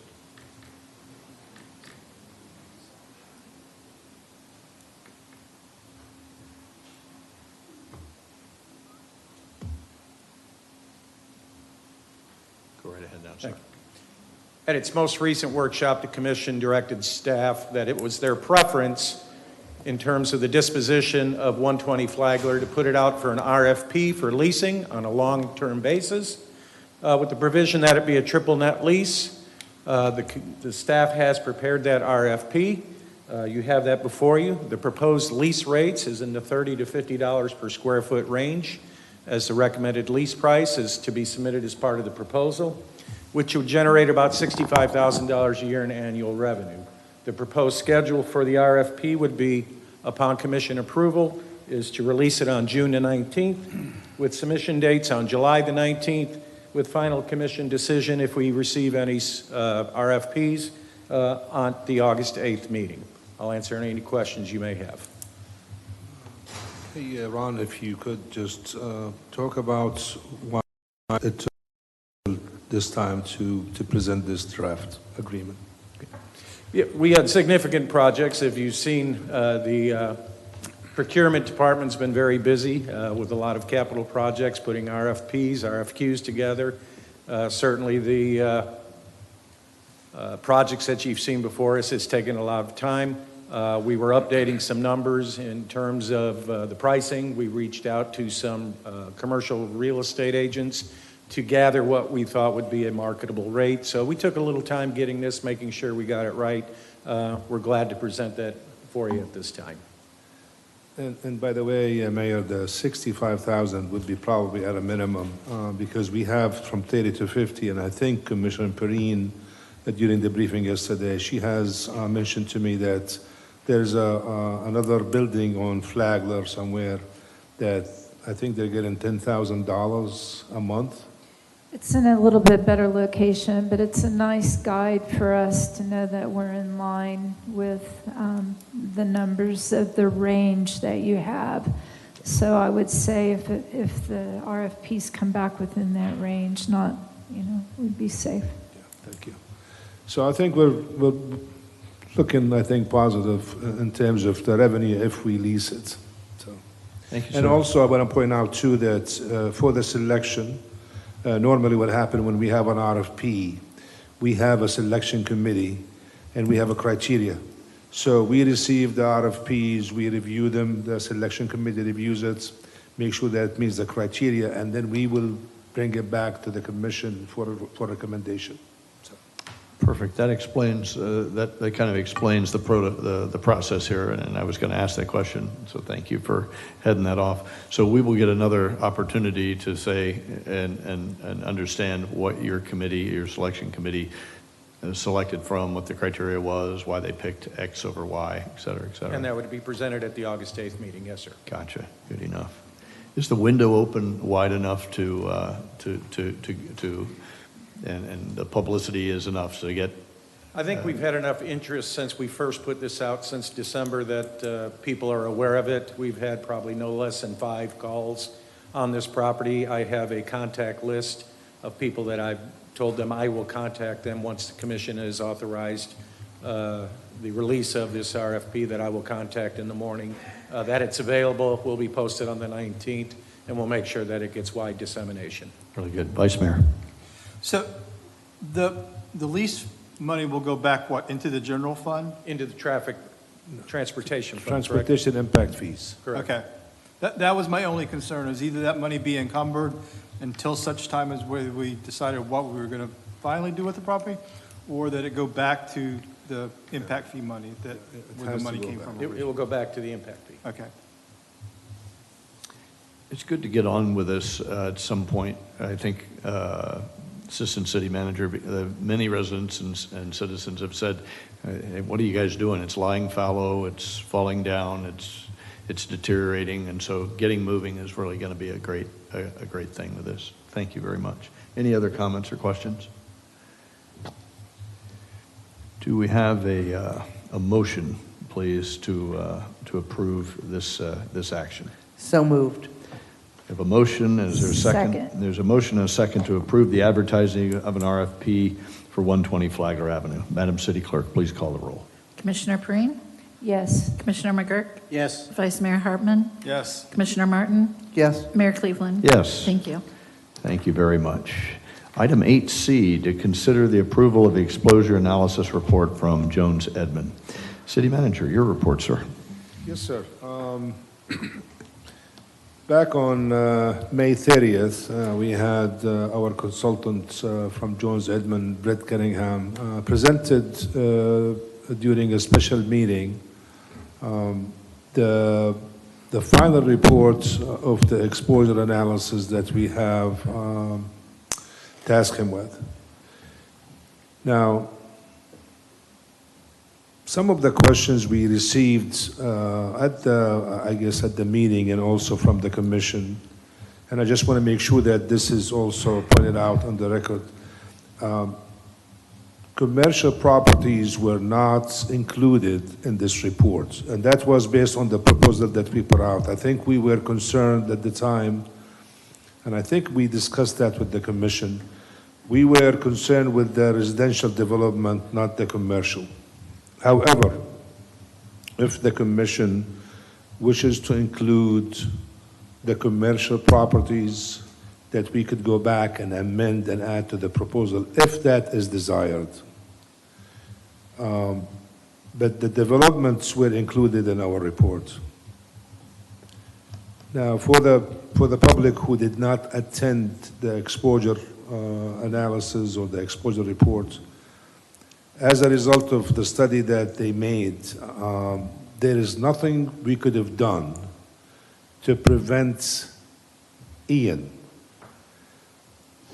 Just keep in mind that when you have a 4 foot of surge and you have 20 inches of rainfall and you are in a low-lying area adjacent to a water body, I'm not sure there's a system that will protect you. However, we will do everything possible to revise our stormwater requirements. Not that it would prevent anything from Ian, but I think it would prevent in the future, for example, the elevation and the finished floor of the house. I think that's the most important thing. So some of these homes that we are raising today in the beach side and in Islesboro, I think I took Commissioner Perine to the one, did I take you to the one in Islesboro? And that one is adjacent to the Turnbull Bay, I'm sorry. And it's going up 8 feet. I mean, unless if we have an 8 foot surge, that house will be protected. But having his house being that high today, and we had what happened in Ian, he will be protected. But if he remained the same, and I did every system possible around the house, I don't think I could have protected him.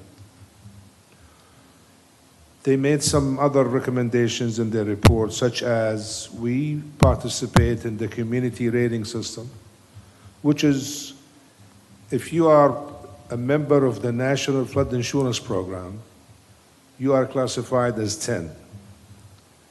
If you do additional criteria, additional requirement in your ordinance, and you collect 500 points, then you go down to class 9.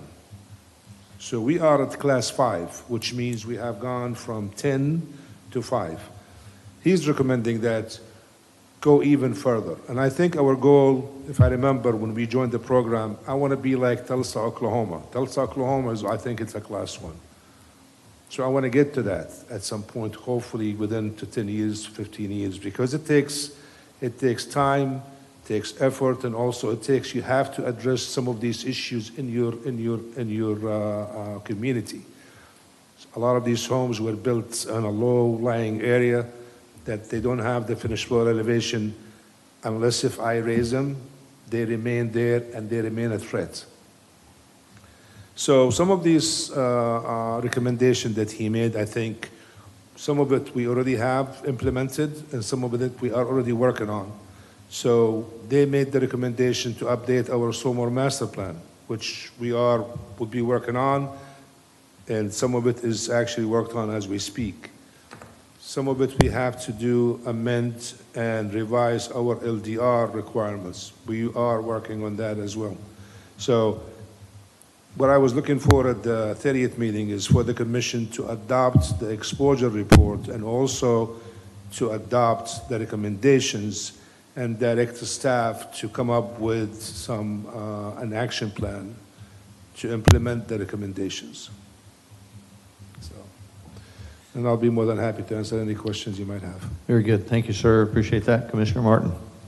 Just a question. Well, first of all, since we're working with FEMA to elevate houses or essentially stilt houses, would it make sense to have new buildings, the people come in to build a new house, also be constructed that way? And the other one is, this study was, of course, limited to certain specific areas. It was not, nor did we expect it to address infill or replacement homes. Do we intend to to look at the way we're doing infill and new homes? You're nodding, so I'm assuming yes, we're looking at it. I'm saying thank you, and it's a very good question and a very good point. When we do revise our stormwater regulations, I wanted to look at this. We looked at this some time back. I think we have addressed the issue of if you are putting fill in an infill lots, that you have to build it on a stem wall. That before, what they used to do is they used to go in and they will fill the entire lot. So if you have to go 5 feet, what happens is you have 5 foot of fill next to the adjacent property that they're probably 5 feet below. So we want to look at things of how do we address, besides the stem walls, how do we address these infill homes without impacting adjacent properties, number one, and without impacting the existing drainage system. So I wanted to make sure that we look at that as well. Thank you, Colin, because I think it's important that new construction be part of a community. Thank you. You're absolutely correct. Any other questions? So my Commissioner Perrine? main concern are also the infill homes. And I did listen to the report, and they said these are areas that we need to look back into. And my thoughts are, what would be the timeline where you could give us some answers on these lots with the infill? Which, on the infill lots? I'm hoping that as soon as we have selects a consultant for the stormwater master plan, the updates, that I could give you a report and tell you when we're coming back with it. Like a month, 2 months, 5 months? Kyle, do we have a specific schedule on the stormwater master plan update?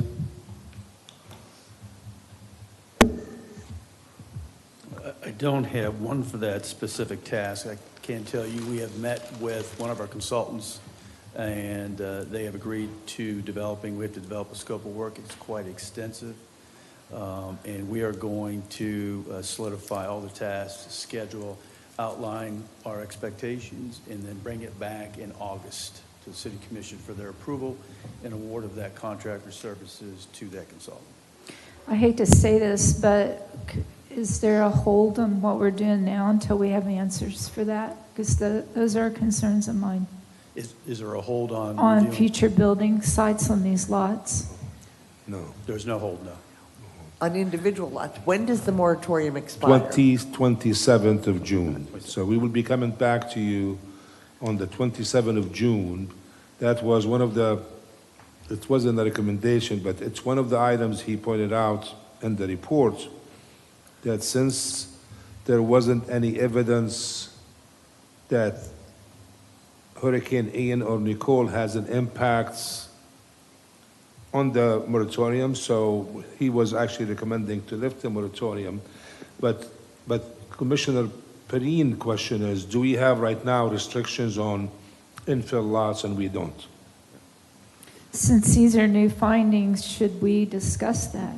Because I don't have a problem with lifting the moratorium on the 10 acres of residential, but now with these new findings with the infill, I'm concerned. Yeah. I mean, there is no, in his report, there wasn't any findings on the infill. This is some an observation, I think, it's that we see that we're concerned about, but it's, I think if we control the amount of fill that goes on the lots and make sure that there is no impact in terms of stormwater to adjacent properties, I think I feel comfortable. But we have to make sure that we take care of that when we issue the permits, especially in infill lots. The only reason I'm bringing this up more than just that meeting are the number of citizens that have been in this room and in the flood room talking about the infill lots and what it has done to their home. I mean, I think somebody asked a question at one of the meetings, is how many infill lots do we have right now? If you remember one of the public meetings, and I think, Bob, did you remember if you had the numbers on infill lots at the time?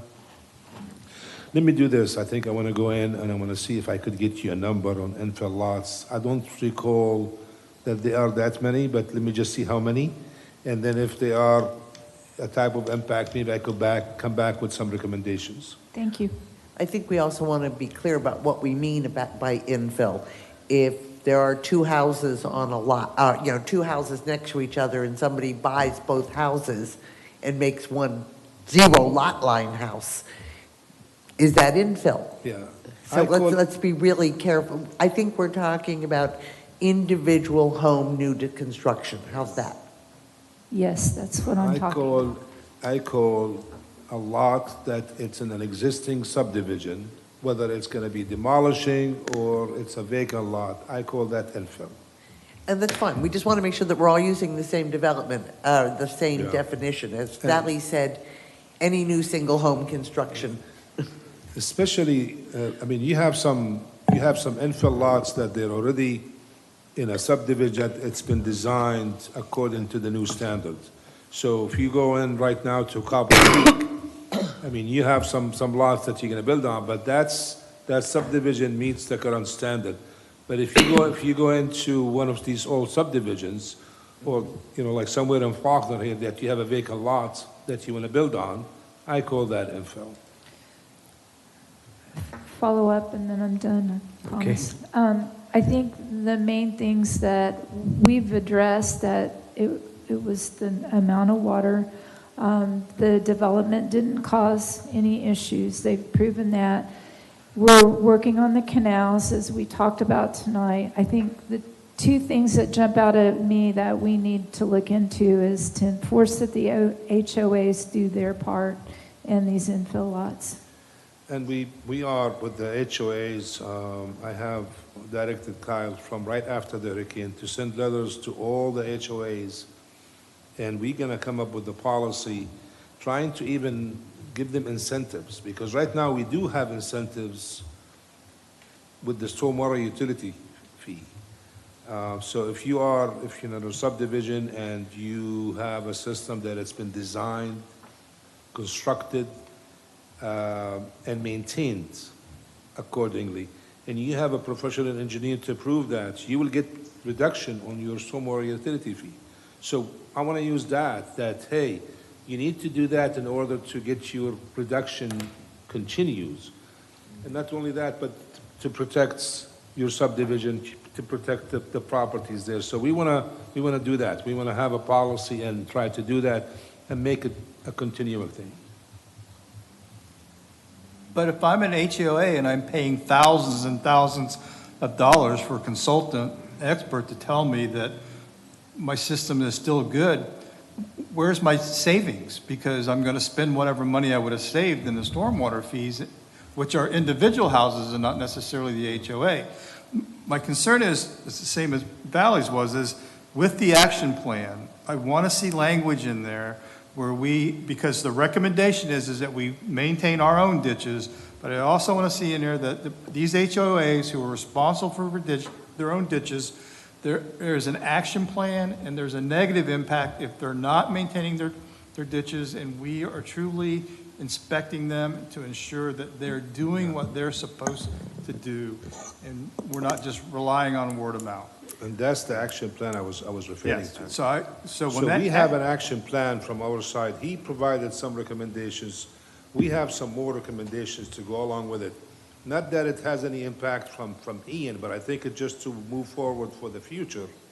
I wanted to implement some of these items in our recommendations. Right.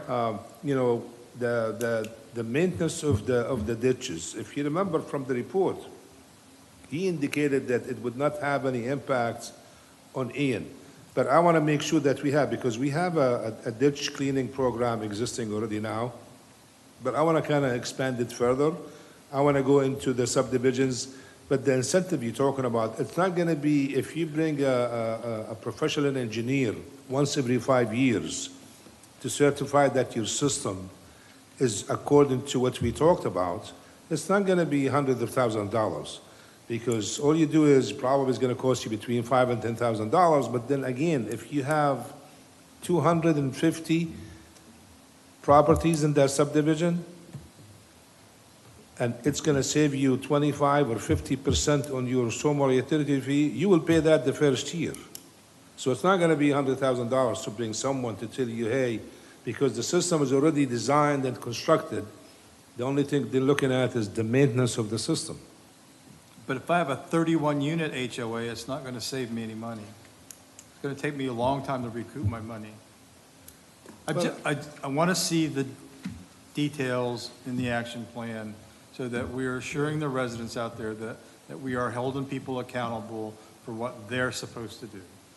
And that's, we're doing double. One is telling them, hey, you have to maintain the system, and then I'm giving the incentives, if they want to. Okay. So if they don't want to spend the money to do that, but still somebody has to maintain it. Right. Other questions and comments about the? Some brief comments. The infill issue is complicated. As you know, my neighborhood that I live in is a perfect example. Old neighborhood, you're required to build up. The federal government, basically all governments are directly or indirectly trying to encourage you through your rates, flood insurance, homeowners insurance, to build up. So anyway, I'm not going to get into that tonight. I look forward to your recommendations. You and I have had a lot of these discussions privately on how you deal with these infills and houses that go up, and then the neighbor complains. And to Randy's point, I've had a number of people call me up since the flooding saying, they identified, the retention pond in their neighborhood or the ditches in their neighborhood. And then they find out that, they're responsible for it. Then the attitude or the direction of the conversation all of a sudden goes 180 degrees. But some of them have made clear to me that, they go and they buy these homes turn over, nobody really reads the HOA documents or or understands them. So maybe one of the things that we can do is somehow send out to the HOA once a year, once every 5 years, just explaining to them that they are required to maintain these ditches. So it's new or fresh in the eyes or the minds of all these new people who moved in and just became part of an HOA, thinking that, knowing nothing about the requirement that those are private and that they need to be maintained. We want to do that, we want to do that annually. So just before the hurricane season starts in May, we will send the notices out to the HOAs and even to some of these commercial properties. So it'll be like an annual thing that we do. Thank you. Thank you. Any other comments or questions? Thank you very much, City Engineer.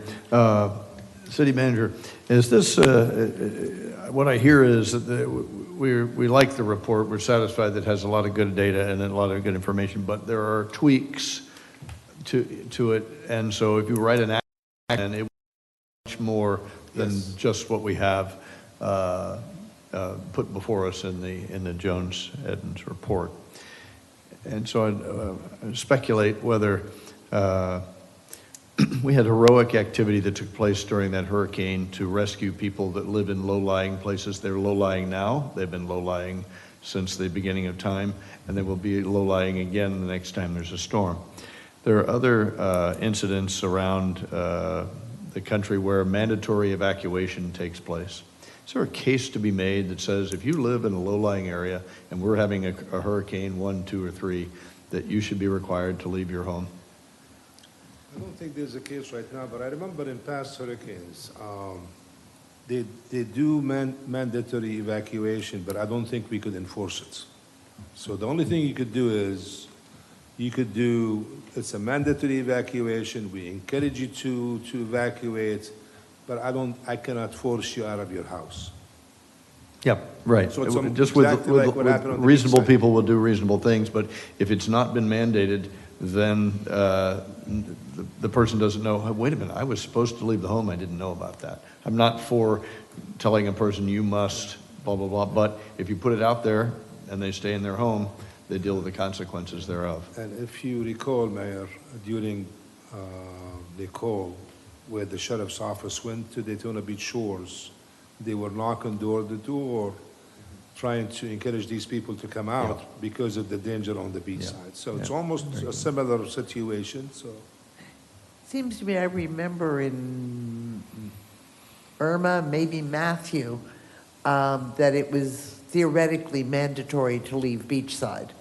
It was mandatory, but we cannot force it. Theoretically. Yeah. So, yeah, it's a mandatory. It says you have to move, which means this is the mandatory becomes effective. We cannot enforce it, but you cannot leave, and then if something happened, we cannot provide any public safety services to you. So that's the one that it's there. Very good. Second point, is there a case to be made, certainly in each of these low-lying areas, when a property becomes available, and that is one of the oldest storm systems that we have, that you would purchase a lot and make your own reservoir and update a storm system? We do. We have purchased quite a few homes in the city that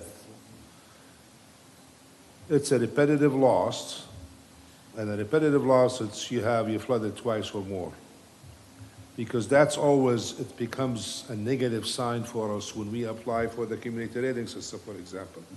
Because they provide us a list of repetitive loss flooding properties in New Smyrna. So that's what you target. Sometimes what happens, they flood and they keep flooding, and then finally they come to us, and so we say, okay, we got to go through the process. We have purchased, I think, one property from city funds, but the rest of them is through FEMA funds. But then, again, the process takes some time, especially now with all the hurricanes happen, so it's taken longer time. Before, it used to take about 1.5 years. So do you have a list, those that if generationally it became available, you say, aha, that's on the list, that's one of the top 10? Yeah. Okay, Kyle, very good. they still provide the list to us, correct? FEMA, the repetitive loss? So we do. Very good. Yes, ma'am. Yes, I believe I saw some of the retaining ponds with Kyle on one of our trips, and these were past homes that we have purchased from the city. When you are pulling this information together, can you provide if that did help when we put those retaining ponds in those areas that were homes, and if those particular homes that we purchased with the retaining ponds, did they flood this time?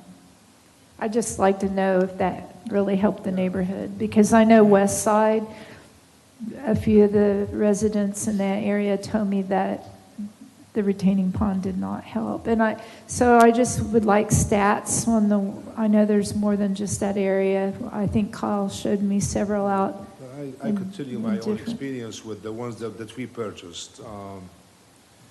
So when I took you out to Islesboro, there was one right there at Conrad and Sunset. We purchased. Now, the finished floor elevation of that house was like 4.1. 100 feet flood elevation in that area is 7. So the water was coming from under the slab. Now, it's a retention area, but I cannot store that much on it. It's only a 50-foot lot. So when you say that it's not going to protect the whole neighborhood, but actually it protects, you eliminate that repetitive flood property, that's number one, and it might help a little bit, but it's not going to be the savior for the neighborhood just because you bought that one lot. The other one is the one on Pine, right there in Commissioner Martin area. And Goodwin behind me. We were supposed to do a retention area. When we dug it up, the water table is right there. That's why they were flooded. It was coming from underneath. So we did, I think, maybe 6 inches, 10 inches of retention area. But if it's a low area, it would be protection, but it's not going to be that much protection. But it will eliminate the repetitive flood. Case-by-case situations, and I think a few Kyle showed me were some from 20 years ago. Just a quick one. Are we giving any consideration to rain gardens that seem to be not only more effective, but more attractive than retention ponds? Absolutely. If we could plan something there, the problem becomes maintenance.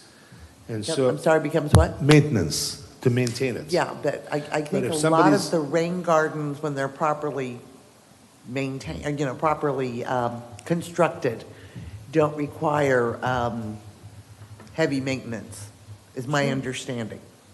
We'll look into it. Any other comments or questions? Is there a motion to approve the exposure analysis report from Jones Edmond? I'll make a motion to approve. There's a motion. Is there a second? Second. Madam City Clerk, please call the roll. Commissioner McGurk? Yes. Vice Mayor Hartman? Yes. Commissioner Martin? Yes. Commissioner Perine? Yes. Mayor Cleveland? Yes. Thank you. We'll move on to Section 9, which is the second reading and public hearings. We're going to conduct a quasi-judicial public hearing now to consider the approval of application S-1-22, the St. James Estate final plat. First hear from the city planner, Mr. Gove, Jeff Gove. Do you have a report, sir? I do, and I'm going to see if I might be more successful in getting mine up on the computer than Thank Shane you, was Jeff. with his. Thank you for being here.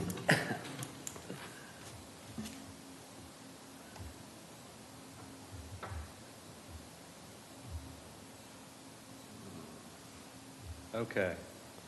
Yes, this is a final plat application for St. James Estates. It's actually 2 parcels. It's located south of 44, pretty much behind the fire station there, just east of the old Kmart Shopping Center, west of Old Mission Road. And behind there was a old platted subdivision platted in the 1920s. So they're taking advantage of that. There's existing platted right-of-way that they're using, and that actually includes existing utilities that were installed by the Utilities Commission 15 some years ago and never actually used. So Um, As far as your previous discussion, this is 5 acres, so was not subject to the moratorium. And I was going to talk a lot about how this was classic infill, which up till now I thought was a good thing because it always reduced sprawl and took advantage of existing infrastructure. And in this case, while it's an old platted subdivision, they are providing completely new stormwater facilities on their site, and you can see that they're pretty extensive in what they're providing. So it's surrounded by 2 retention ponds. Those are both DOT ponds on the west side, and there's existing single-family houses on the east side. They're actually served, their sewer service is from a sewer lateral or a main within this property. So there's utility easement along that east property line for that sewer serving those existing adjacent single-family residences. There is the site plan for what is 31 townhouse units. It's zoned R4.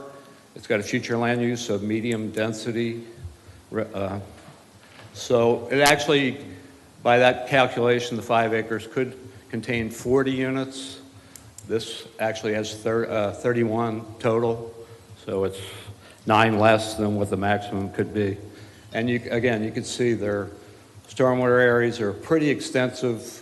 Again, they're not relying on their existing platted status. They're building new facilities, so it should be fully capable on its own.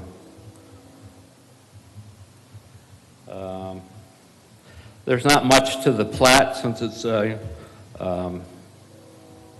townhouse development. The 31 townhouse lots, I think their dimensions are 24 feet wide by 91 feet long, and that includes the front and backyards.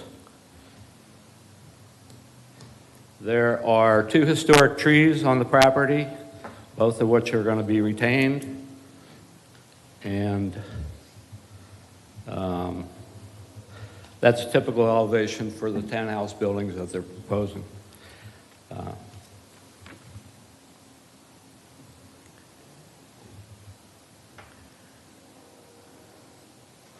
So these are the various considerations in this application. Again, as I mentioned, it's consistent with its R4 zoning.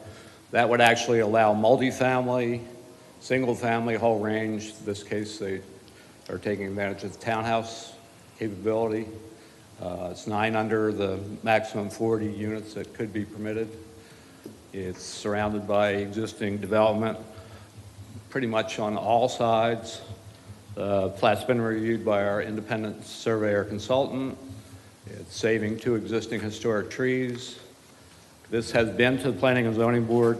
They gave a unanimous vote of approval, and it has met all the land development regulations without any variances. And according to the LDR, this list of the various options, once it does come to the City Commission, I'm sure you're familiar with them: table or continue, deny, approve with conditions, or send it back to P&Z. In this case, staff recommends approval. We find it consistent with comp plan, zoning, the LDR, and that's it. If you have any questions, I'll be glad to answer. Any questions from any member of the commission? Commissioner Martin? Actually, this particular site plan is what really made me think about rain gardens. Those geometrically artificial retention, and there's 4 on this. So I understand we have limited ability to mandate, but encouragement it would just be, well, the other side of it is there aren't any amenities associated with these 31 townhouses. Functionally, it's a piece of land that has townhouses and retention ponds on it. Right. That's it. So at least a rain garden can give some at least feeling of park, which would enhance at least that neighborhood.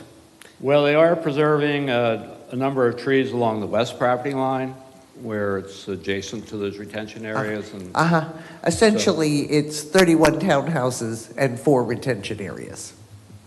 yeah, actually, the retention areas, you could pretty much say there are 2 because each one has a dry pond and a wet pond because they That's make you do that for treatment.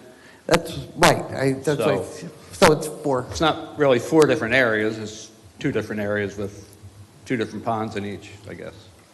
But Any other comments or questions from any other commissioner? Yes, Commissioner McGurk?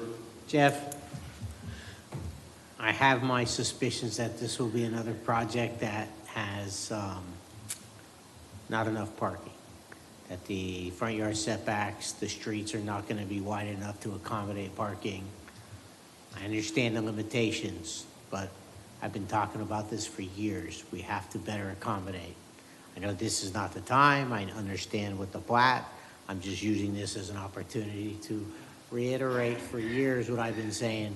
We need some changes to our land development regulations to accommodate for the parking. Coastal Woods, right. Venetian Bay, same problem we're perpetuating. That's it. We've learned from that, and with all the PUDs that we're doing right now, we're putting that prohibition in the PUD text for no parking on the streets, or when it comes to a site plan or subdivision plan, like the Shell Point one that you'll be seeing soon, they have multiple no parking signs to avoid that same kind of circumstance. Well, no, I think the issue has been that the front yard setbacks, you allow 2 cars in the garage and 2 cars on the pad. Right. The problem with that is we know that the vast majority of people don't park in their garage Right. at all. Then that takes away 2 parking spaces. And by the time you get family and friends and people visiting, all the parking gets pushed out into the street. The problem Right. there is not that they're parking in the street, just that the streets were never designed wide enough to accommodate the parking on the street. Right. So that's the fundamental problem that we keep perpetuating. So we have to have essentially either much bigger front yard setbacks, which likely is not going to happen, or we're just going to have to plan for these streets to be much wider and actually plan for parking on the streets to accommodate all the overflow parking and the fact that nobody parks in their garage. All right. Very few people do. Well, this one is straight zoning, so we didn't have the No, I opportunity know. to. I know there's nothing that can be done on this one. I'm And- just using this as a, To let you know, in our discussions for potential changes to the land development regulations, we've included language in there to be considered where even if you have a 2-car garage, you only get to count it for 1 parking space because there is that, pretty common use of one of the spaces being for storage, so. So just for clarity, this is being attended to, and it'll come out in a future LDR? Well, that's, in our drafts, that's one of the things that we've been focusing on. We haven't been able to get it to, you guys to review and approve. it's yet, something that the commission would need to prioritize and take up and push forward as an LDR change or something. Got it. And I also want to be very careful with this because we also know that wide, straight streets are racetracks. So we have to be very careful how we parse it. I understand what you're saying about needing street parking. We also don't want to set up racetracks. Lisa, I have a 13 and 14-year-old. They're going to start driving soon. They need a place to race their cars. Yeah, your street, not mine. I got enough of them. And so we digress. So help me, Colin, is this going to come to fruition while this commission is a sitting commission, or will this be kicked down the road past us? It's been in our draft, kind of on hold, and we are getting to the point, I think, now, I've heard some recent discussion that I don't getting ready understand I don't understand. My question is, will we see it while we're sitting on this commission? Let's hope so. Good It's a God. workshop talk. Is, What- yeah, Okay. is that All right, something it's a that workshop we item. can vote on as a consensus to make sure it happens in a workshop? Well, we can talk about that later during commission comments. Okay, I'll bring that's that good. up. Please do. Don't let that go. I hate it when you've been here so long and you didn't get it going, and now we have an opportunity to do it. Any other questions for Mr. Gove on this particular item? Okay, very good. Thank you so much, Jeff, for your participation. The applicant in the room by chance? Sir, would you like to address the commission? Name and address it for the record, please. Sure. For the record, Josh Wells, 340 North Causeway, New Smyrna Beach, Florida, here on behalf of the owner and the applicant. As you heard Jeff mention, I don't know that I'd necessarily call it infill, given the previous conversation, but let's call it transitional zoning. It is a multifamily property. We're using the existing zoning. It's situated between some old commercial properties and the stormwater ponds that are directly behind them and the single-family homes on Old Mission Road there. So it's sort of the natural progression between commercial and single-family residential. I don't have a whole lot to add to Jeff's presentation. It did go through P&Z. The applicants worked with staff for quite a long time to go through the way that the development of the property is going to be situated and the tree preservation. I know they had quite a bit of back and forth there, as well as the connections using the existing platted streets to Old Mission Road and I believe it's First going up to the north. But I'm happy to answer any questions you have. Is there any question from any of the commissioners for the applicant's representative? Thank you for your testimony. Appreciate that, sir. Commission will now hear from members of the public wishing to testify in favor or opposed to application number S-1-22 regarding the St. James Estate final plat. Please approach the podium if you have comments or questions at this time. Seeing none, we'll now close the remarks from the city staff and then the applicant. Quasi-judicial hearing is now closed. Is there a motion for approval? So move. So we have a motion to approve the application S-1-22 regarding the St. James Estate final plat. Is there a second? I'll second that. Madam City Clerk, please call the roll. Vice Mayor Hartman? Yes. Commissioner Martin? Yes. Commissioner Perine? Yes. Commissioner McGurk? Yes. Mayor Cleveland? Yes. Thank you. Thank you very much. The motion is approved. And now we're on to a second reading and public hearing of an ordinance which, if adopted, would amend the City of New Smyrna Beach Code of Ordinances, Chapter 78, Traffic and Vehicles, Article 1 in general, and Article 2, Parking, and Article 3, Truck Route. The city attorney will please read the ordinance 2323 for a second time by title only, please.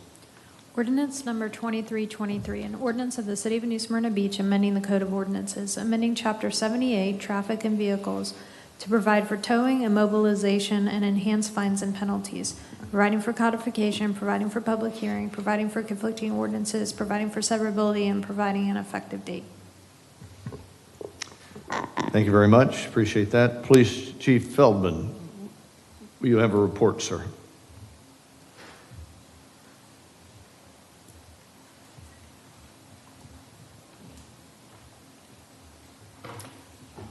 Good evening again. So with the passing of this revised parking ordinance, that gives us the opportunity as a police department to add some teeth to our parking ordinance. So I don't think it'll surprise anybody on the commission that as a destination in tourist town, especially during the summer months, that we do have a parking issue. It's not so much a lack of parking. We know that's a separate conversation. It's actually a parking behavior. So especially on North Beach, where people are encouraged to park and they consider the $35 fine a fair trade for parking all day and going to the beach, and then choose not to pay those tickets. This puts several things in motion for us to allow for accountability. The most important being towing. So this, in essence, allows the police department to tow for violations of the parking ordinance. And that's important in a couple of different veins. First being, that'll immediately put an end to parking in city parks after hours. So We will be updating all the signage in our city parks. Written inside this ordinance actually lists all the different parks and their closing hours. Some are sunset, some are other described hours. We'll be adding, signage that lists the closing time, as well as you will be towed if you do not adhere to those hours. That will solve some of the issues we see with homeless and other things in town. Other things that we see is not a surprise to anybody. Some of the parking behavior, for instance, on Sapphire and Lakewood, where people park every which direction, fire hydrants, intersections, stop signs. There doesn't seem to be any way to stop them. So after a messaging campaign, our plan is to spend the first couple of weeks, should the commission pass this revision, doing public messaging via Facebook and other things. And in addition, Jack, our parking supervisor, had a terrific idea today. When we updated the parking ordinance in the boat ramps and added towing, we did a couple of weeks of warnings. So from this point forward, you'll get a citation and a flyer, courtesy of the police department, warning and educating that in several weeks we will be towing for those offenses. It also gives us some ability to control special events. So one that has bothered me for the 2 years that I have been here working is the Christmas parade, and the fact that despite the fact that we post signs saying no parking after a certain time, we have not been able to gain compliance. So in the upcoming Christmas parade, we will post those signs, and then we will tow for anybody that doesn't meet that, which creates a much safer environment for the floats and all the kids and everybody that wants to participate in the parade.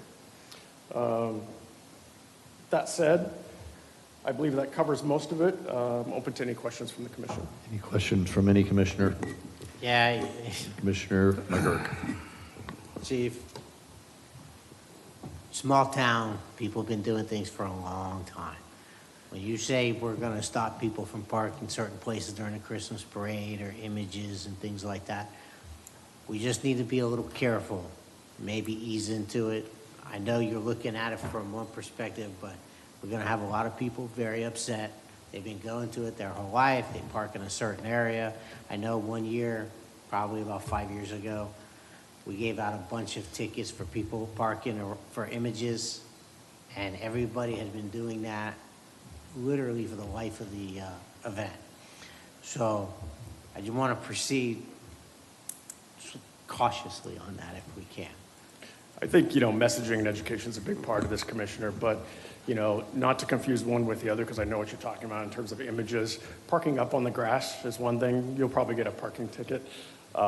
Parking on Canal Street, knowing that the Christmas parade is coming and refusing to obey, the clear messaging and the signs that are posted, and then posing a safety hazard is another. So Absolutely, absolutely. the messaging that I plan to give the police department, if I can put it in perspective, the car that is on Lakewood parked the wrong way in front of the fire hydrant is going to get towed. The car that's just parked there past 4 hours, or the car that is, committing, let's just say, one violation is probably going to get a parking ticket. So we'll kind of figure that out. And like I said, we're going to ease into it. We'll spend a couple weeks kind of messaging this before we start towing. I'm hoping that this starts by July 4th weekend, because I got a lot of people that live over there that would like to have some comfort zone on the 4th of July weekend. I'd even like not to have the phone going constantly on 4th of July weekend. One thing that's, I'm happy to report back to the commission. You recently approved the hiring of 2 additional community service aides for the police department and funded those salaries with parking funds. We have since hired those aides. We have trained them in parking, and this ordinance directly gives me the ability to delegate towing to those CSAs.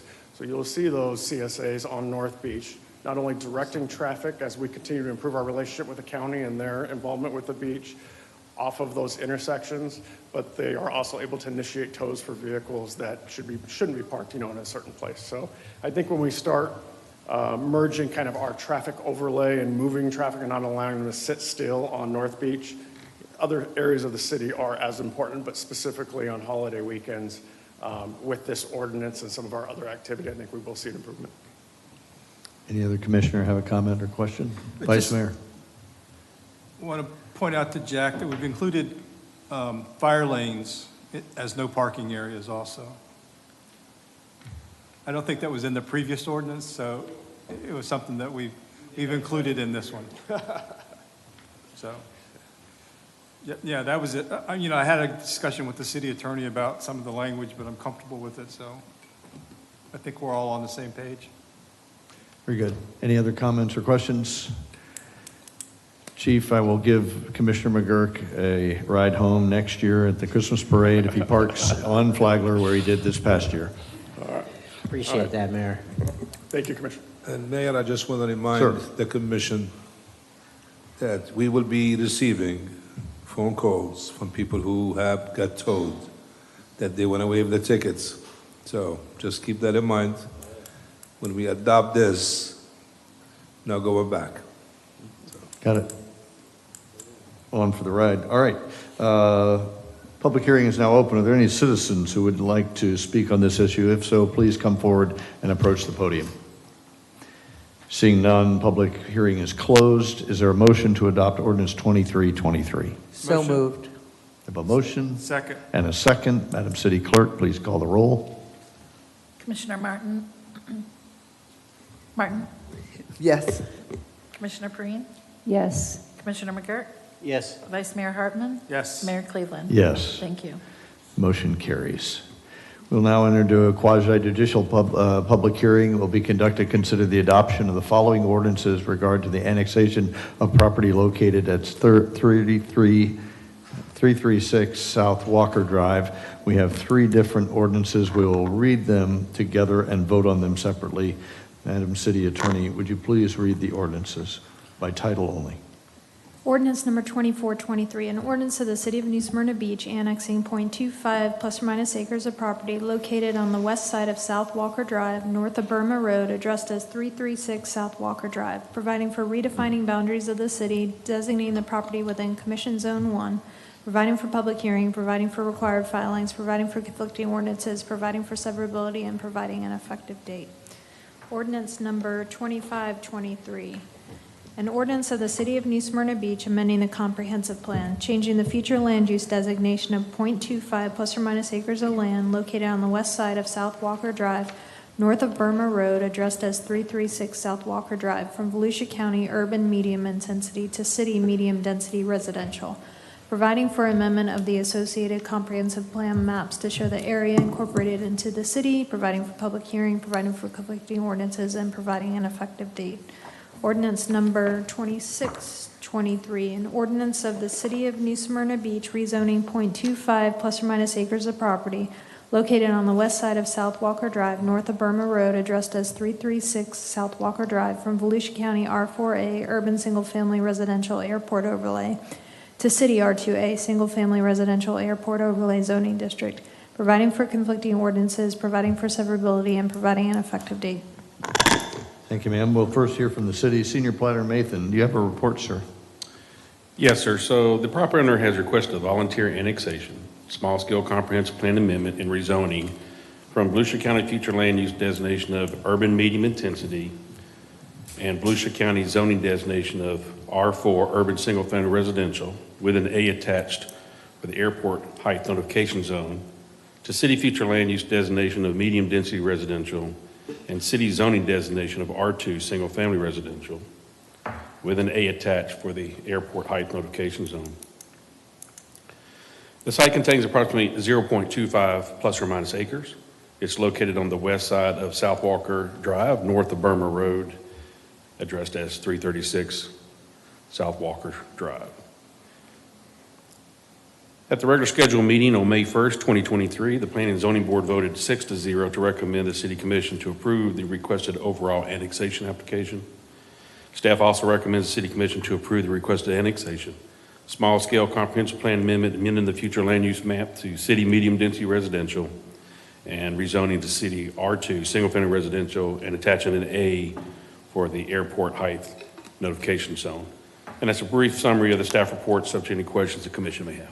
Thank you very much. Does any member of the commission wish to question Mr. Mathan on his testimony? Is the applicant present? Seeing the applicant is not present, the City Commission will now hear from members of the public wishing to testify in favor of or opposition to ordinances number 2423, 2523, and 2623. No members of the public are present. City staff, no closing remarks from Mr. Mathan. Quasi-judicial hearing for adoption of these ordinances 2423, 2523, and 2623 are now closed. We'll now vote separately on each of them. Is there a motion to approve ordinance number 2423? So move. We have a motion. Is there a second? Second. Madam City Clerk, please call the roll. Commissioner Perine? Yes. Commissioner McGurk? Yes. Vice Mayor Hartman? Yes. Commissioner Martin? Yes. Mayor Cleveland? Yes. Thank you. Thank you. Motion carries. Is there a motion to adopt ordinance 2523? Motion to approve 2523. There's a motion. Is there a second? Second. Second. Madam City Clerk, please call the roll. Commissioner McGurk? Yes. Vice Mayor Hartman? Yes. Commissioner Martin? Yes. Commissioner Perine? Yes. Mayor Cleveland? Yes, the motion has been adopted. Is there a motion to approve ordinance 2623? So moved. We have a motion. Is there a second? Second. Second is heard. Madam City Clerk, please call the roll. Vice Mayor Hartman? Yes. Commissioner Martin? Yes. Commissioner Perine? Yes. Commissioner McGurk? Yes. Mayor Cleveland? Yes. Thank you. Items number 2623 has been approved. Now we will conduct a quasi-judicial hearing to consider the adoption of the following ordinances regarding annexation of property located at 3010 Turnbull Bay Road. Madam City Clerk, if you will read them individually, we will vote on them. If you will read them together, we'll vote on them separately. Ordinance number 2723, an ordinance of the City of New Smyrna Beach annexing .37 plus or minus acres of property located on the south side of Turnbull Bay Road, east of Shadow Pines Drive, addressed as 3010 Turnbull Bay Road, providing for redefining boundaries of the city, designating the property within Commission Zone 3, providing for public hearing, providing for required filings, providing for conflicting ordinances, providing for severability, and providing an effective date. Ordinance number 2823, an ordinance of the City of New Smyrna Beach amending the comprehensive plan, changing the future land use designation of .37 plus or minus acres of land located on the south side of Turnbull Bay Road, east of Shadow Pines Drive, addressed as 3010 Turnbull Bay Road, from Volusia County Rural to City Rural, providing for amendment of the associated comprehensive plan maps to show the area incorporated into the city, providing for public hearing, providing for conflicting ordinances, and providing an effective date. Ordinance number 2923, an ordinance of the City of New Smyrna Beach rezoning .37 plus or minus acres of property located on the south side of Turnbull Bay Road, east side of Shadow Pines Drive, addressed as 3010 Turnbull Bay Road, from Volusia County A3A Transitional Agriculture Airport Overlay to City A3A Transitional Agriculture Airport Overlay zoning district, providing for conflicting ordinances, providing for severability, and providing an effective date. Thank you, ma'am. We will first hear from the city. Senior Planner Mathan, we are ready for your report, sir.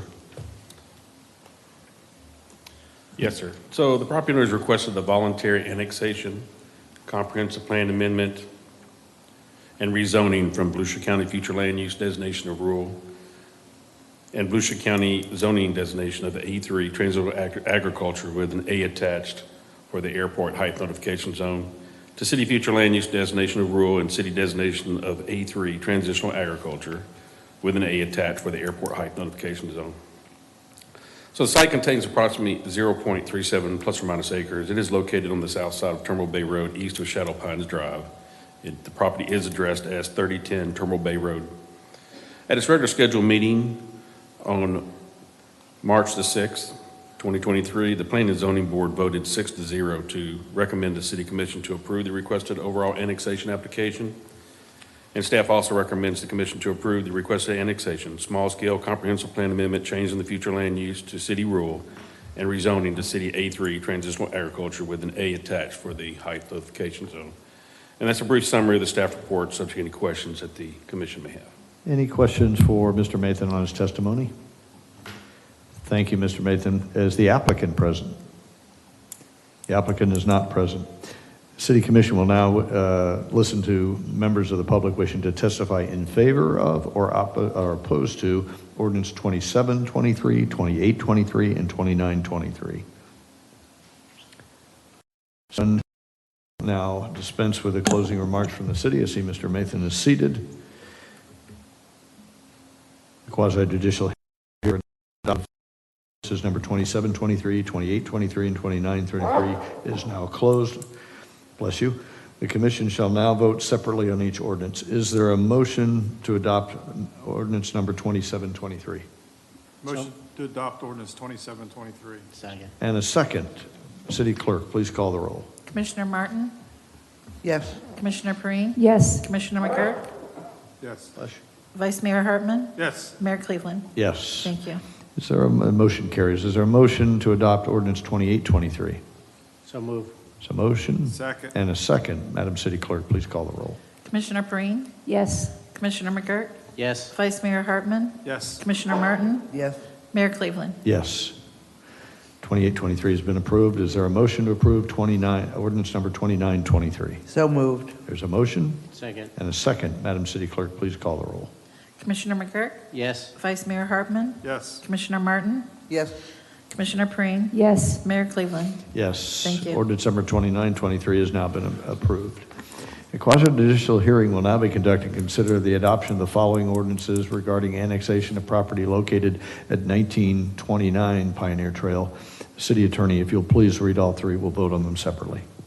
Ordinance number 3023, an ordinance of the City of New Smyrna Beach annexing .33 plus or minus acres of property located on the east side of Pioneer Trail between Sunny Lane and Parker Drive, addressed as 1929 Pioneer Trail, providing for redefining boundaries of the city, designating the property within Commission Zone 1, providing for public hearing, providing for required filings, providing for conflicting ordinances, providing for severability, and providing an effective date. Ordinance number 3123, an ordinance of the City of New Smyrna Beach amending the comprehensive plan, changing the future land use designation of .33 plus or minus acres of land located on the east side of Pioneer Trail between Sunny Lane and Parker Drive, addressed as 1929 Pioneer Trail, from Volusia County urban medium intensity to city medium density residential, providing for amendment of the associated comprehensive plan maps to show the area incorporated into the city, providing for public hearing, providing for conflicting ordinances, and providing an effective date. Ordinance number 3223, an ordinance of the City of New Smyrna Beach rezoning .33 plus or minus acres of property located on the east side of Pioneer Trail between Sunny Lane and Parker Drive, addressed as 1929 Pioneer Trail, from Volusia County R4A urban single-family residential airport overlay to City R2A single-family residential airport overlay zoning district, providing for conflicting ordinances, providing for severability, and providing an effective date. Thank you, ma'am. We'll first hear from the city. Senior Planner Mathan, we'll listen to your report now, sir. Yes, sir. So the property owner has requested the voluntary annexation, small-scale comprehensive plan amendment, and rezoning from Volusia County future land use designation of R4 urban single-family residential with an A attached for the airport height notification zone to city future land use designation of medium density residential and city zoning designation of R2 single-family residential, and with an A attached for the airport height notification zone. So the site contains approximately 0.33 plus or minus acres. It is located on the east side of Pioneer Trail between Sunny Lane and Parker Drive. At its regular scheduled meeting on May 1st, 2023, the Planning and Zoning Board voted 6-0 to recommend the City Commission to approve the requested overall annexation application. And staff also recommends the City Commission to approve the requested annexation application, small-scale comprehensive plan amendment, amending the future land use to meet city medium density residential and rezoning the city R2 single-family residential, and attach an A for the airport height notification zone. And that's a brief summary of the staff report, subject to any questions the commission may have. Thank you very much, Mr. Mathan. Any member of the commission wish to question Planner Mathan on his testimony? Is the applicant present? Seeing the applicant is not present and hearing your final report, Bob, thank you so much for staying late and doing this. City Commission will now hear from members of the public wishing to testify in favor of our opposition to ordinance 3023, 3123, and 3223. Seeing none, we'll proceed. The quasi-judicial hearing to consider the adoption of ordinance 3023, 3123, and 3223 is now closed. The Commission will vote separately on each ordinance. Is there a motion to approve ordinance number 3023? So moved. We have a motion. Second. And a second. Madam City Clerk, please call the roll. Vice Mayor Hartman? Yes. Commissioner Martin? Yes. Commissioner Perine? Yes. Commissioner McGurk? Yes. Mayor Cleveland? Yes. Thank you. Motion carries. Is there a motion to adopt ordinance 3123? Motion to adopt ordinance 3123. Thank you. Is there a second? Second. Thank you. Madam City Clerk, please call the roll. Commissioner Martin? Yes. Commissioner Perine? Yes. Commissioner McGurk? Yes. Vice Mayor Hartman? Yes. Mayor Cleveland? Yes. Thank you. Ordinance carries. Is there a motion to approve ordinance 3223? So moved. We have a motion and a second. Madam City Clerk, please call the roll. I'm sorry, who was the second? Commissioner McGurk. Commissioner Perine? Yes. Commissioner McGurk? Yes. Vice Mayor Hartman? Yes. Commissioner Martin? Yes. Mayor Cleveland? Yes. Thank you. 3223 has been adopted. And we have some first readings. The city attorney will read the following ordinances that for the first time by title only. The second reading we will hear at a public hearing and quasi-judicial public hearings on June 27th. Ordinance number 3323, an ordinance of the City of New Smyrna Beach, amending the Code of Ordinances, amending Section 66-3, fees imposed for services, to clarify the applicable CPI for refuse and recycling, and establishing a 4% minimum increase each year, providing for codification, providing for public hearing, providing for conflicting ordinances, providing for severability, and providing an effective date. Second reading and public hearing will be June 27, 2023. Ordinance number 3423, an ordinance of the City of New Smyrna Beach vacating two portions of platted right-of-way in the W.J. Manning subdivision, generally located north of Pioneer Trail between Luella Street and North Glencoe Road, providing for conflicting ordinances and providing for an effective date. Ordinance number 3523. Second reading and public hearing on that one, it will be June 27, 2023. Ordinance number 3523, an ordinance of the City of New Smyrna Beach annexing .64 plus or minus acres of property located on the west side of South Wild Orange Drive, south of State Road 44, addressed as 360 South Wild Orange Drive, providing for redefining boundaries of the city, designating the property within Commission Zone 4, providing for public hearing, providing for required filings, providing for conflicting ordinances, providing for severability, and providing an effective date. Ordinance number 3623, an ordinance of the City of New Smyrna Beach amending the comprehensive plan, changing the future land use designation of .64 plus or minus acres of land located on the west side of South Wild Orange Drive, south of State Road 44, addressed as 360 South Wild Orange Drive, from Volusia County urban low intensity to city low density residential, providing for amendment of the associated comprehensive plan maps to show the area incorporated into the city, providing for public hearing, providing for conflicting ordinances, and providing an effective date.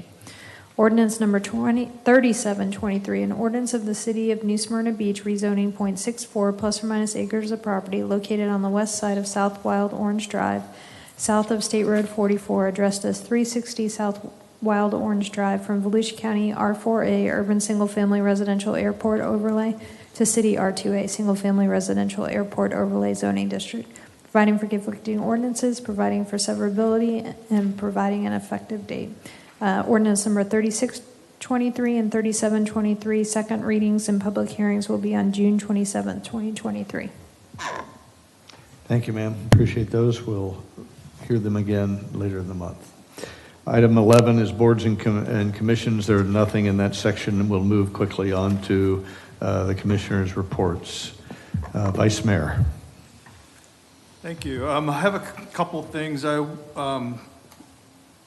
was honored to attend the scholarship award programs for the Mary Harrell Black History Museum and the H.V. Lucas Foundation up in Daytona Beach. It's interesting that both of these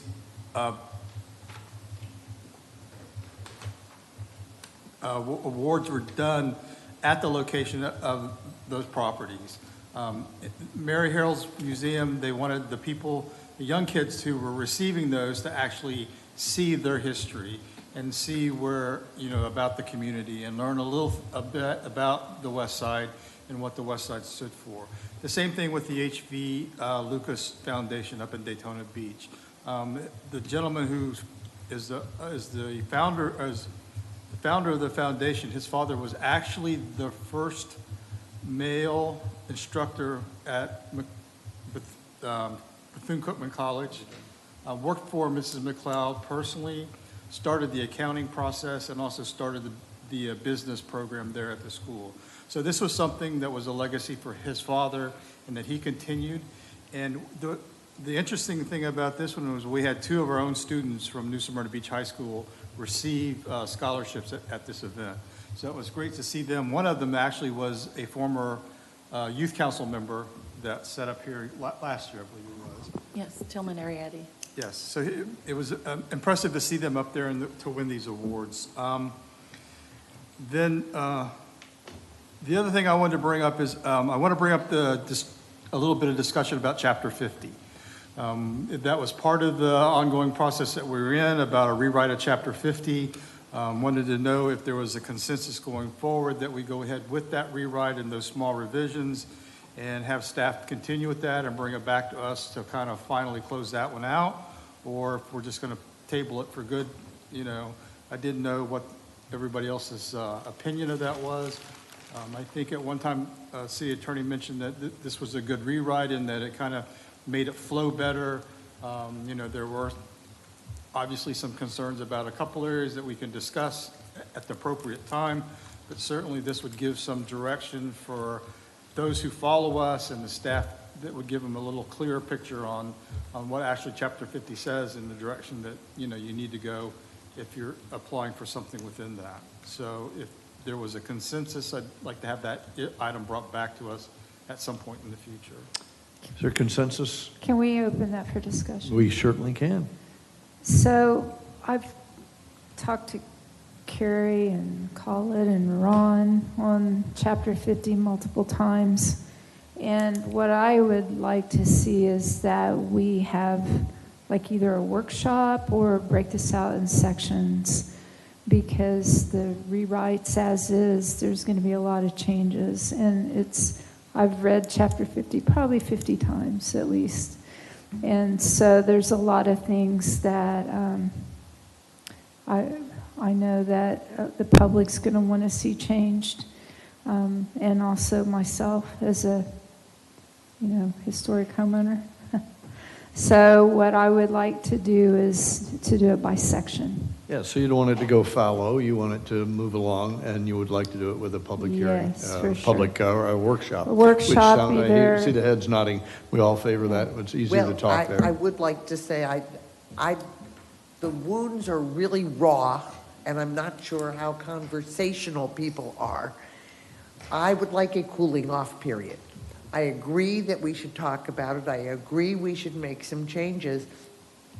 But I'd like to wait a few months before we tackle it, because right now we're just not going to have a conversation. We're just going to have an argument.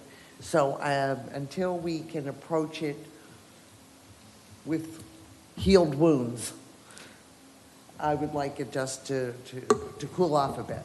Okay, any other views? So, I agree. I don't think even if we agreed to go forward with it, it would come anytime real soon. I would like, if we're gonna look at this, I wanna have an organized approach to it, because I could tell you that it so easily gets manipulated or misconstrued, misunderstood.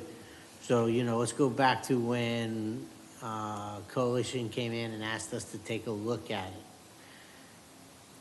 I think what we all want to do is avoid, and then of course there was a change in the commission, and then, you know, these people and that people and over here, over there, everybody just had their own interpretation or thought of what was going on.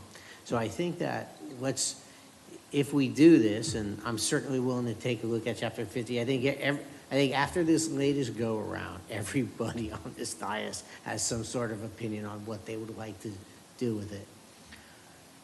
So I'm okay with going forward on it. I'm certainly not eager, but I'm willing to do it. And I don't think it should come before, I think we got a lot of things going on. So I don't think this thing would come before us at least until sometime late fall or winter time. It's not due, you know, I think late fall or not, you know, sometime around October, November, something like that, would start taking a look at it. In the meantime, we all can start doing some early prepping.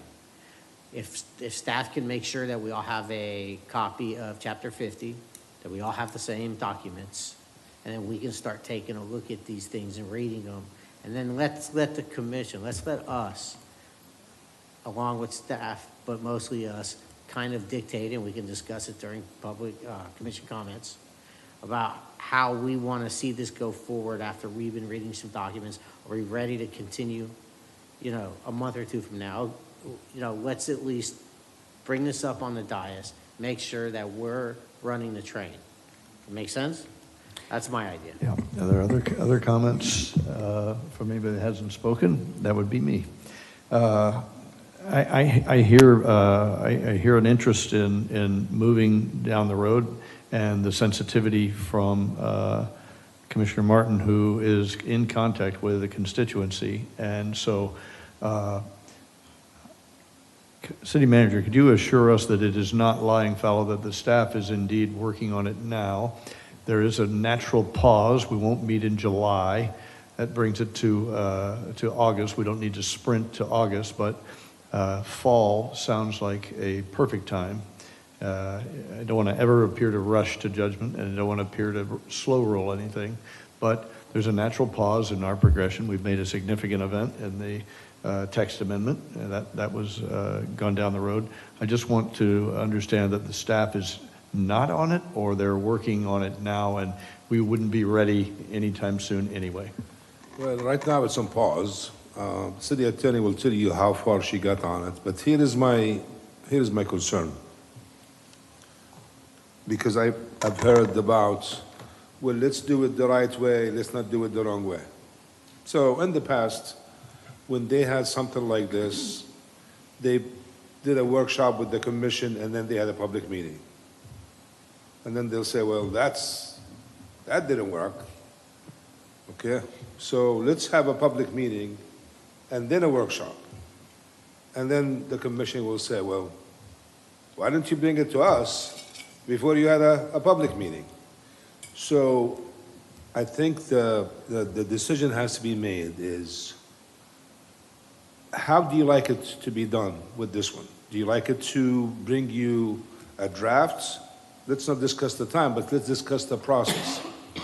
Do you bring it as a workshop to the commission and have the commission review the draft, agree on the draft, and then have a public meeting? Or would you rather have a public meeting and then bring it back to the commission? Because we've done it both ways, and both ways were not good. So, Commissioner Hartman, you started on this, so this is a good one. And I always bow to the wisdom of those that have been on the commission longer. Which direction do you favor, sir? I would prefer doing the workshop first amongst ourselves, because I think that's kind of where we got blindsided the last time, was we'd never discussed the land development changes. So I think that certainly the workshop with us first, so that we can kind of give you the direction to go before we go to the public meeting, and then we can take feedback from the public meeting.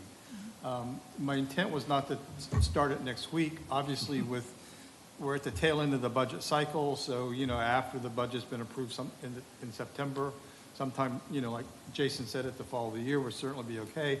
But you and I talked about it, and you said it was up on the shelf. I don't want to leave it on the shelf, because there was a lot of hard work done to get where we were. We need to either finish it or decide whether we're going to put it in the locker forever, So that was the intent of bringing it up tonight. Yeah, there's one for workshop, followed by a town hall. Commissioner McGurk. I agree with what Randy just said. I think that's the Commissioner best Martin, approach. you have a preference on the order? I'm good with that. Commissioner Perrine. Yes, I'm good with what Commissioner Hartman said, and I believe that if we could take a section too that, or a couple of sections based on Carrie's findings, that would be maybe the easiest to start with, because if we tried to tackle that whole thing, you're going to count on 8 hours. But if we take it apart by sections, but at least start, one section in September, one in October, public workshop, or not public, a workshop for us, and then bring to the public. Well, ideally, we should have the document beforehand, and we can identify sections that we may have issues with. share that with staff. And so, we may not have to do every section because we may not have any questions about a couple of sections. So, We're going to have to do every section. We're going to have to do every section. Yeah, and I think that this needs to be, I think what I don't want to see is us task staff with an enormous amount of work. We're getting pressure indirectly and directly, publicly, privately from the community, and staff is left out there just doing. I think we do most of the work with staff's opinion. We ask them, we meet with them, we talk with them. I don't want to dump this on staff for them to do months and months of work, for it to blow up in their face and we're all confused. I think this is really something that we do the work on for the most part. We do the heavy lifting, bring it to the workshops, talk with staff, staff can give input, staff can give direction. I hear consensus, Colin, that the staff will prepare now and take it off the shelf and start working and get it to a state where you are ready to give it to the commission. You hand it out to the commission. Then the commission then takes it on its own, commissioner by commissioner, and I'll take a section, I'll take it as well, and then we analyze it.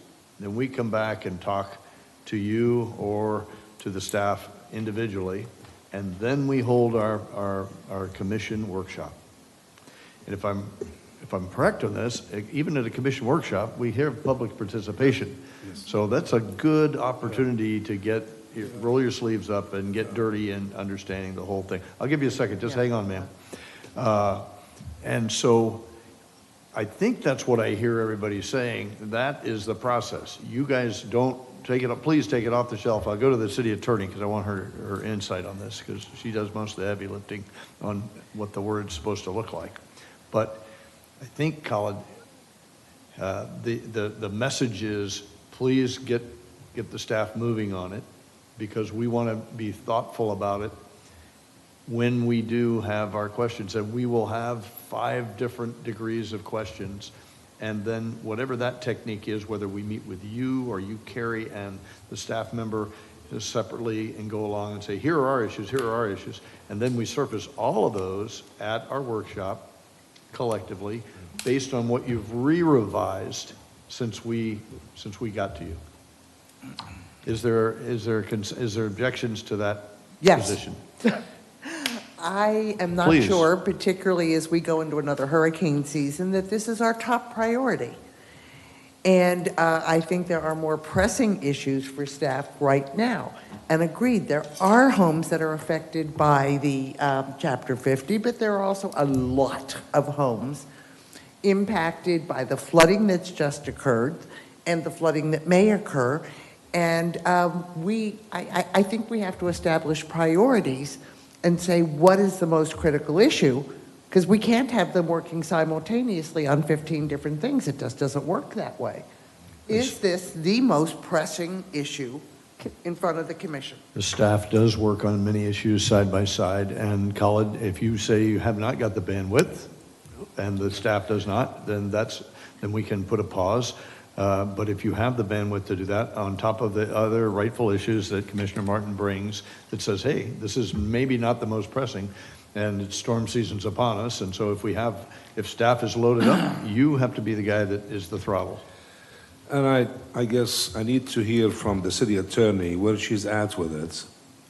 And if we are at a stage where I don't think, even if we're ready, I don't think I would probably bring it back in a month or two. Now, there is probably either 1 or 2 workshops coming up. So we might have one in August. We have to decide on that one. And then you have one in December, right? December 15th, after the first. We only have one meeting in December, but typically we have our workshop in December. So you could bring it at that time, but if you want to have a specific workshop just for Chapter 50, it'll be different. But I would like to hear from the city attorney first where it's at this point, and then I could tell you if there's a possibility to bring it back in a month, in a 2 month, 3 months, whatever the priority is.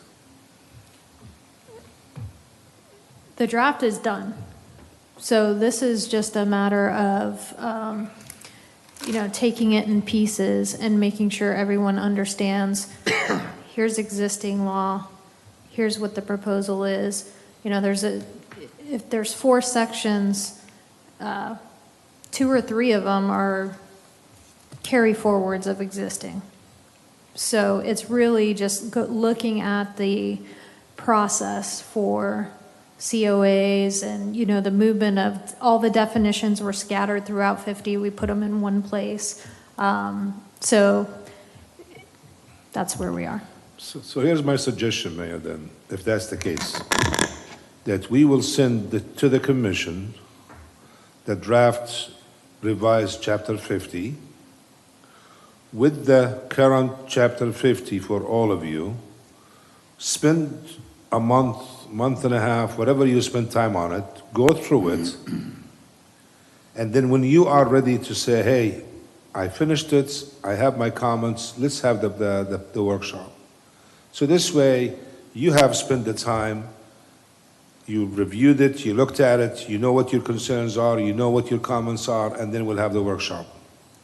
Now, some of the public is going to say, well, you're discussing it on the dais, you haven't even listened to us yet.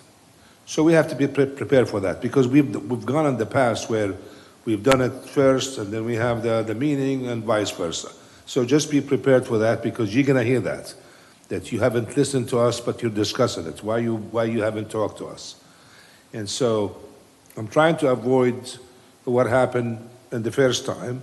The first time I have asked the commission, but I have not asked them on the dais. I have asked them individually. So that's why it's on the shelf at this point until I hear from the commission collectively that this is what you want to do. So that's my Jason suggestion. and I were both interested in a cooling off period. Well, I think the cooling off period is going to come anyway as we go forward. I don't think when we get into this, it'll take 3-4 months till we start having public meetings on this. Well, if we have a few months before we have public meetings and discussions and we can get something else done, that would be good. One follow-up with what I said about every section needing, some of that is just a terminology like Carrie had said. So it could be as easy as changing it from the terminology of commission to board. But almost every section has something that we need to look at. So if staff could just give us what you have in the draft and say, hey, we suggest you focus only on this at this time, because we're going to all be overwhelmed if you tell us to focus on the entire draft. So if you want to give us the whole draft and say, target September, whatever, like you guys are saying, focus on this section first. We will discuss it at the same time with the public. That's a win-win. We will hear their input, discuss it. No one's doing it first. We're just reviewing it, getting ready from what you tell us within that draft. Any other comments from the city staff? So Commissioner Hartman, Vice Mayor, please be the tail twister that in several months' time you raise this again and say, hey, where are we? Check in with us again and say, hey, now are we ready? Now, okay, if not now are we ready? Okay. Please do it. And so continue, sir, with your remarks. So moving along. So Curtis Hodges brought the subject up, and that is that Khaled's retirement date is in August of next year. So I would hope that sometime maybe in the August workshop, one of those items would be, what is your succession plan? I would like to have that discussion. You know, are we going to go outside? Are we going to hire a private firm? You know, what process are we going to go through? Because before we know it, just like Curtis said, you know, his date will be here. I mean, if that's during the workshop, we say, look, we'll just do with an interim for a year, you know, that's fine too.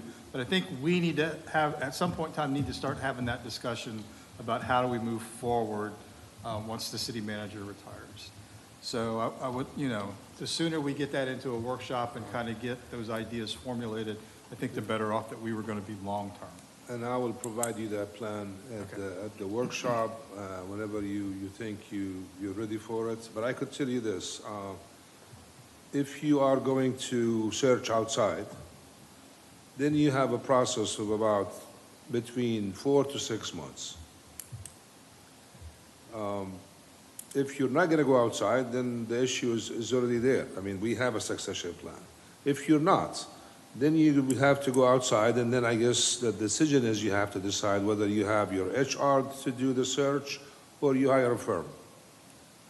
But just think about 4 to 6 months process, and that includes your interviews, your receiving the applications, going through the applications, having, negotiating the contract and so forth. So put that in mind. And I could tell you this, if you go outside, there is a lot of interest that they wanted to come to New Smyrna. So I don't think you will have an issue there.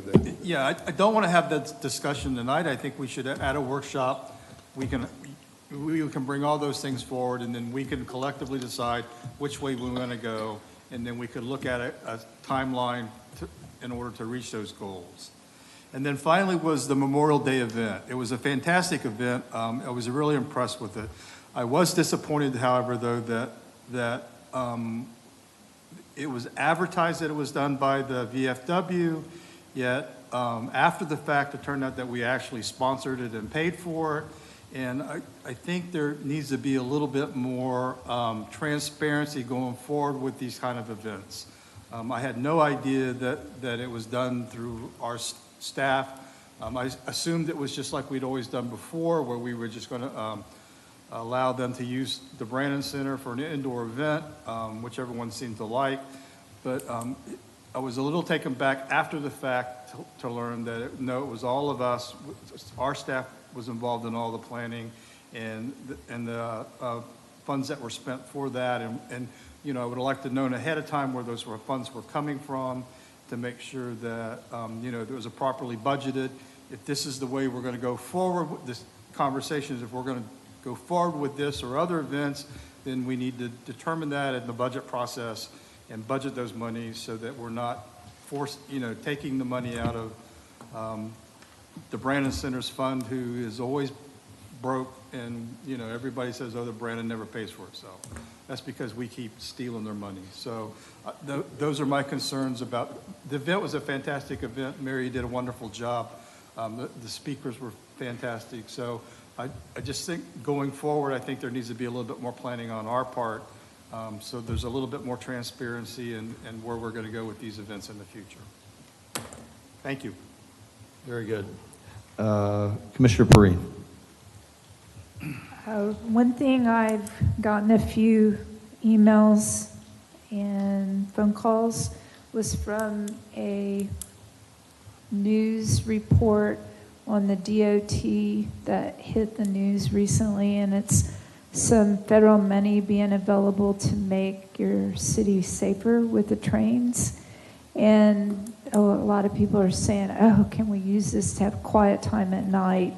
And I know this has been passed through this board before, but a lot of the Zone 1 people are right on top of the train, and a lot of cities around the area have this quiet time from 11 p.m. to 6 a.m. or whatever it is.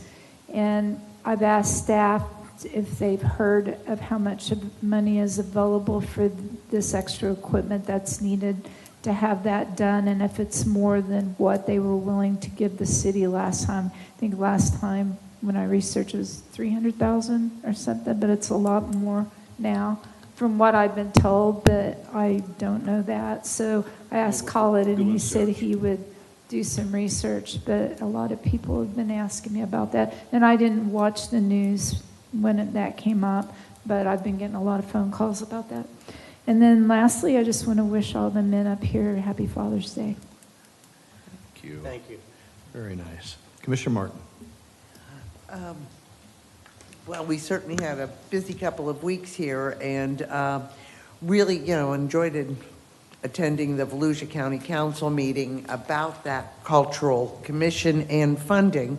And we cheered when the council decided to maintain the program for a year, but the issue's not it's not over yet. There will be more work needed with that. And one of the pushbacks that the council gave was that the cities don't have skin in the game.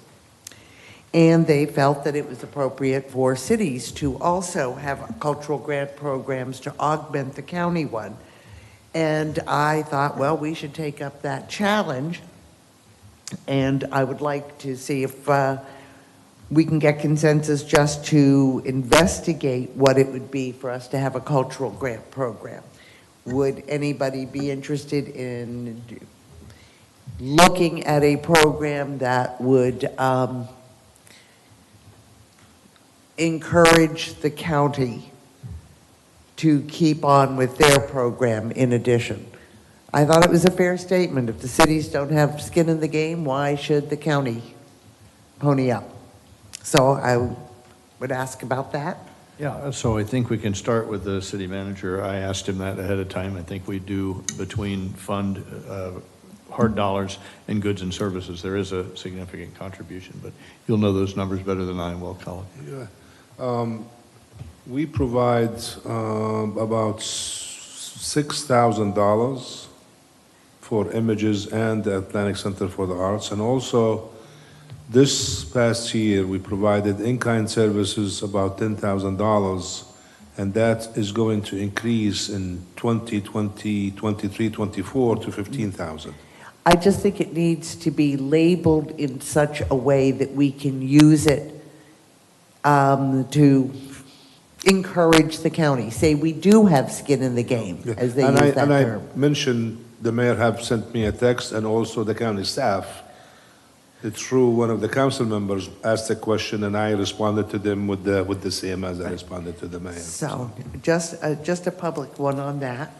And the other one is, you know, I'm looking for the correct process for city commission to take a position on proposed legislation outside of the city. For example, the cultural funding discontinuation. How could we as a city commission come together and say we want to encourage this funding to continue, and therefore put us in a position to speak as a city to the county council? That's just one example. How do we do that? Well, normally what happens is the commission discuss, and then they will assign either the mayor, vice mayor, one of the commissioners to speak on their behalf at the event, at the council meeting, and I think that's what happened. No, I don't think we discussed it at the last commission meeting. Well, as well, not just this one. I don't want to ever make anything about one occurrence. Yeah. But since we've been sitting here, I don't think we have ever clearly said, shall one of us take a position on any project or program and carry that to the appropriate government entity? But let me ask you this, when the commission discussed this item, the commission was in support of encouraging the county to keep their art funding. Was there a consensus?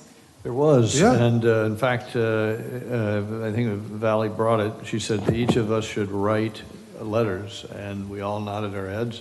And I wrote my letter, and you probably wrote yours. Oh, I did, Yeah. which I took to mean that we were to act individually, not as a group representing the city.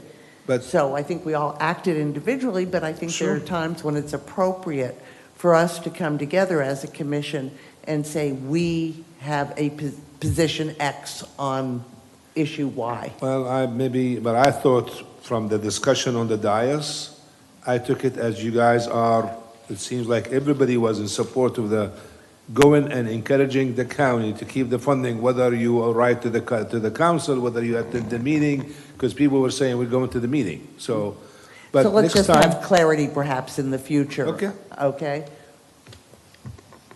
Thank you. I think what happened to that night, you had mentioned the word activist or lobbyist, and I was like a hard no. So that's why I said let's encourage each individual to. Again, I never want to, when, you know, we want to have a process that we all know and can expect, and can operate, because it is frequently appropriate for us, I believe, to act as a one body representing. Thank you. Yes, Thank ma'am. you. Very good. Commissioner McGurk. Thank you, Mayor. Start by saying I want to echo the sentiments. Memorial Day was fantastic. Great job, Mayor. Great job, staff. Great job, everybody. That was fantastic. A lot of work was put into that, for that presentation, to get that many people there, to get the congressmen there, our state representatives there. It was a really great, classy Memorial Day, something to be proud of. I'd certainly like to see that continue. I agree with what Commissioner Hartman said 100%. You know, let's try to keep the commission. Staff has a million different responsibilities, so I certainly don't condone you for not letting us know about that ahead of time in terms of what was going on with the who was doing what the actual arrangement was going to be, and so I don't want to harp on that. It was a great celebration, and I want to continue that. And if that costs $4,000 or $5,000 a year, I want $4,000 or $5,000 a year, whatever it takes, and that to continue that kind of Memorial Day. That was a very special Memorial Day, very classy. So great job, and kudos to all the staff members and all the electeds or whoever was involved in making that happen. It was great. So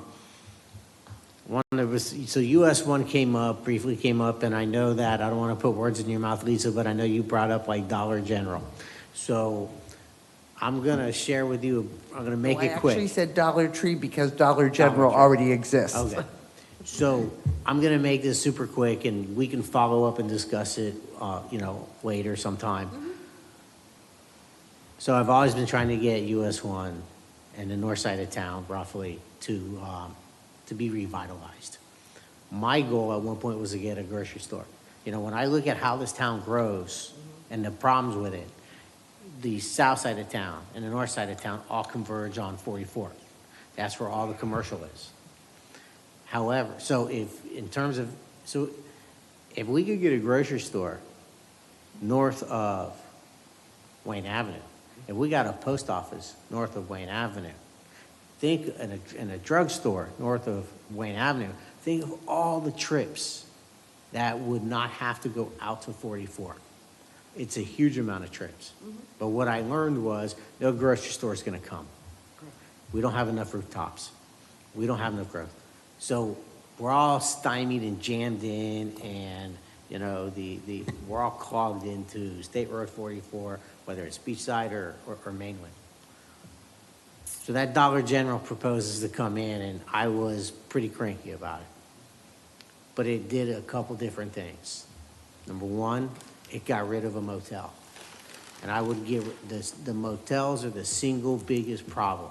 And if my wish list was for US 1 was simply get rid of the motels there, I would walk away declaring victory. So it got rid of a motel, but here's what it also did. I can't tell you how many times I go into that Dollar General. It amazes me. They have a whole line of, flu and sick and birthday cards and balloons, and I'm in there all the time, and I never thought I would be. The other thing is, when it was coming in, I got into a fight with the developer because I worked with staff, and I said, I want that to be the nicest Dollar General that you've ever seen. And the developer met with me a number of times, mad, because I kept telling staff, and staff was holding their feet to the fire. And in one of those conversations, I said to that guy, he says to me, hey man, you're making me spend a fortune for this, and I'm building it next to a trailer park. And I said, you're building for the next 50 years, not for what the last 50 years looked like. And he looked at me, and he nodded his head, and he got it, and we never had another argument about it again. I would like to say, however, you are also dictating the other types of businesses that may ever go in there, because certain businesses establish the tone of a neighborhood. Yes, and all of your concerns are completely valid, and I don't disagree with them one bit. Sometimes you take what you can get, and what I learned in the whole story about the grocery store and the post office, we're never gonna get that. So what was the next best thing? And getting rid of a motel, getting a Dollar General. Now, it was unfortunately the next best thing. So while they're not what I really wanted, I'll take it. But I do understand, and I appreciate your interest in US One. I truly do, because that is something that is rare. Most people just see US One at 55 miles an hour and don't think about it. And I think it should be a planner's dream. So much of it has homes right behind the business area that I think it should be a very charming, highly commercial strip with really cool places because of the ready walkability, built-in pedestrian. And the single biggest problem for it being businesses, all of US One were original platted for homes.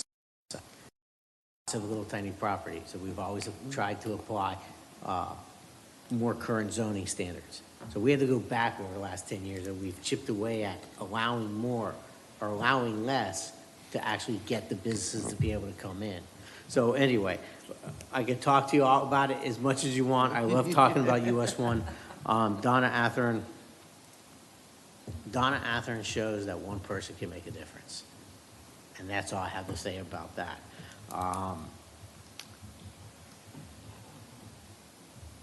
The cars, LDR, parking on the streets. That is something that I've brought up for many years. We just don't have, in many cases, we have 10-foot front yard setbacks to the property line. So if you measure your car, at least my car, your car, anyone's car will basically, the front bumper will touch the garage door, and the back bumper will almost be on the sidewalk. So it's been a problem. I appreciate Mayor bringing that up and advocating earlier during that agenda item. Let's do something about it. Two things I'm very passionate about.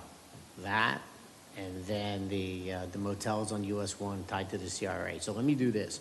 Let me work with staff. I'll bring something back during commission comments or sometime, but I'll get back to you guys on that so we don't spend more time just kind of going over. I don't want to waste any time on it tonight. But I'll get back to you guys, and I appreciate y'all's interest on US One and the parking issues. Thank you. Thank you. Thank you so much to each of you. I think it's been a good exchange. Donna. There's a woman with passion, and she got the payoff she had expected and worked for. It's probably one of the greatest days of her life. She'll never forget. And I love it. Never estimate the power of one person, and they did make a difference. Train quieting. I remember this previous commission just discussing that, and I would love to have a reapproach on that at the right time. I too attended with Commissioner Hartman the Mary Harrell Museum Scholarship Awards. And it was fascinating for me to talk to all 4 recipients, African-American children who had never been in that museum. I would not have expected that. I would have expected that that community talks about their heritage. They make their children go and learn that, but not the case. So I was delighted that Ann, who runs that, said, no, you're coming here to get your money. You want to come in? And they learned a lot that day, and they learned how much we enjoyed having them in there and opening their eyes to what their heritage is. I went to the opening of Edgar's Farm, a place that was recently purchased by the Easter Seal Foundation, and it will be a aquarium therapy facility for disabled children children with learning disabilities and physical disabilities right here in our city. And Easter Seals wrote the check and bought the farm. And it will be an educational process that this city will glow in for years and years to come. I'll send you the information on it. It's going to be a great thing. The county council meeting was a success. I did speak and chide them for making us work so hard for a paltry, countywide, a paltry $611,000, which had not been increased in 13 years. So inflation alone waters down the power of that money. And so I told them they were behind and they should double it. And if you want to go after real money on your $1 billion budget, go after the big targets, not the little chump change ones around the corner. I owe apologies, and I will write the apologies to each of the commissioners there, because they bristled over that. But if we have not got our art and our heritage, our art and our culture, we have no heritage. Can you imagine going to Rome or Greece and not having any art? When we're all dust, all we'll have in this town is our art for other generations to study. My hat's off to Khalid for doing the impact study so well. I was at a city mayor meeting today where Port Orange and Edgewater hailed New Smyrna as the leaders and relaying the information, although specific about New Smyrna, also applied to their cities and helped their residents understand what was going on. So we led with that. Memorial Day. I want to congratulate Shauna at the Brandon Center and Director Rob Salazar for working so closely with the VFW 4250. And an apology to the commission. I was aware of the agenda. Rob allowed me tweaking rights to reorder. It's a paramilitary ceremony, and so the protocol wasn't proper. So he did allow me to jump in and change the things. Too many speakers, so I eliminated a couple of speakers. I did call each of the speakers and asked them to come. And if there was a failing, it was that I didn't share that with you ahead of time, and I will certainly fix my ways on that.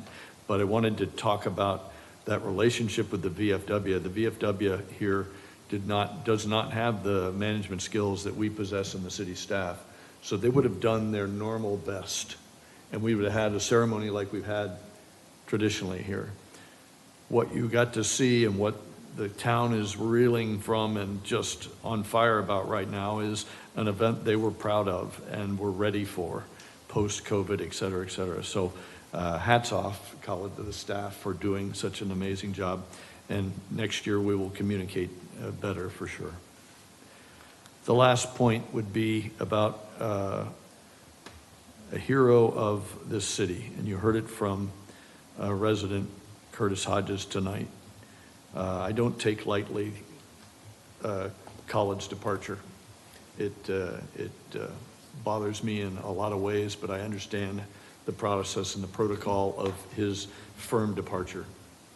And I want to be ready for whatever that means for the next commission, because this will happen for the next commission. Some of us may or may not be here for that. So that transition is going to be important.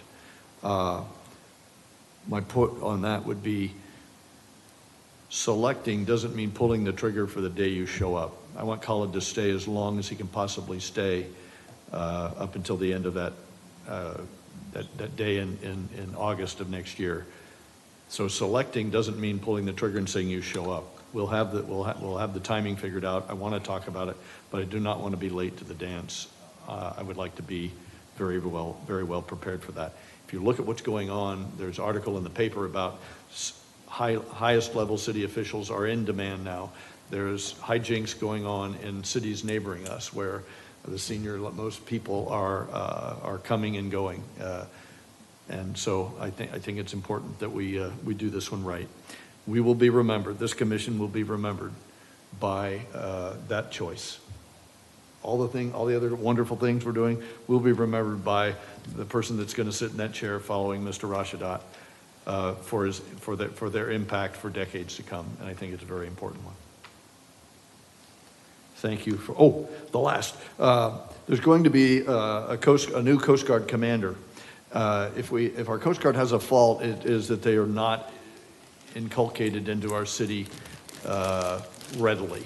And so I had an opportunity to speak with an operative there. There's a change of command coming. They were going to invite me. I said, no. I want every commissioner to be able to come to this. So I have invitations for all of us. It's the end of June, I think it's coming. The outgoing Master Chief is going to retire and stay in New Smyrna. That's good news. I don't know if you know Master Chief Allen, but he's a wonderful guy, and I can't wait to meet him. I just know his reputation. I haven't met him, but he's not a household word in this chamber. I don't know that he's ever been here. And there's a senior chief coming in, the next junior rank, and he will be here for his 3-year tour. And I don't want it to wait to the end of the tour for him to be a household word here in the city of New Smyrna. So we'll get off on a good ground with that. And I've got invitations for you here. I thought it was appropriate that all of us go and have the opportunity to go to that. Madam City Clerk, have you got a report? I do. I'll make it short. So past practice of the city had not been to sunset boards when they outlive their purpose, which caused the number of our boards to increase over time. So the former commission successfully sunset 4 meeting bodies that had existed for decades, and a majority, not present today on the dais, had agreed to that, but only if 3 more new boards were added. This has ended up backfiring, and I'll share my perspective to help you better understand. So the city of Daytona Beach has 18 boards with a population of 74,000. Port Orange has 15 boards with a population of 63,000, and we have 22 boards with a population of 31,000. So the problem that we're experiencing is not the lack of staff to accommodate these boards, it's the overabundance of boards in comparison to our population and staff. So when I did the numbers aside, we should probably have a max of 10 to 12 boards. The problem that we're having right now and that I'm asking Commission for tonight is that we have 3 new ones that really haven't met yet. I'm asking Commission for permission to put those on hold for meeting until city staff has been allowed an opportunity to craft a new approach that would more effectively harness the community's input and reduce stress on city staff. My recommendation is to have us work on that and bring it back on the August 22nd agenda, not the August 8th, because that agenda is going to be full, having July off from commission meetings. And just wanted to get your consensus to allow us to do that. I did speak with Khalid on that. We feel that that's best. We don't have board managers for those boards yet, so we don't want to do a disservice. Say it one more time, Kelly. Is it you're asking for consensus to idle 3 boards? Is that what I hear you say? Just until city staff can come back with a recommendation on how to best navigate through this, with a formal recommendation. Can we hear which boards they are? Yes, I'm sorry about that. Facilities Advisory Committee, the Community Engagement Enhancement Committee, and the Economic Development Task Force. Comments and questions from the commission? I think it sounds reasonable to take the summer off and reconvene later when perhaps they can be more thoughtfully addressed.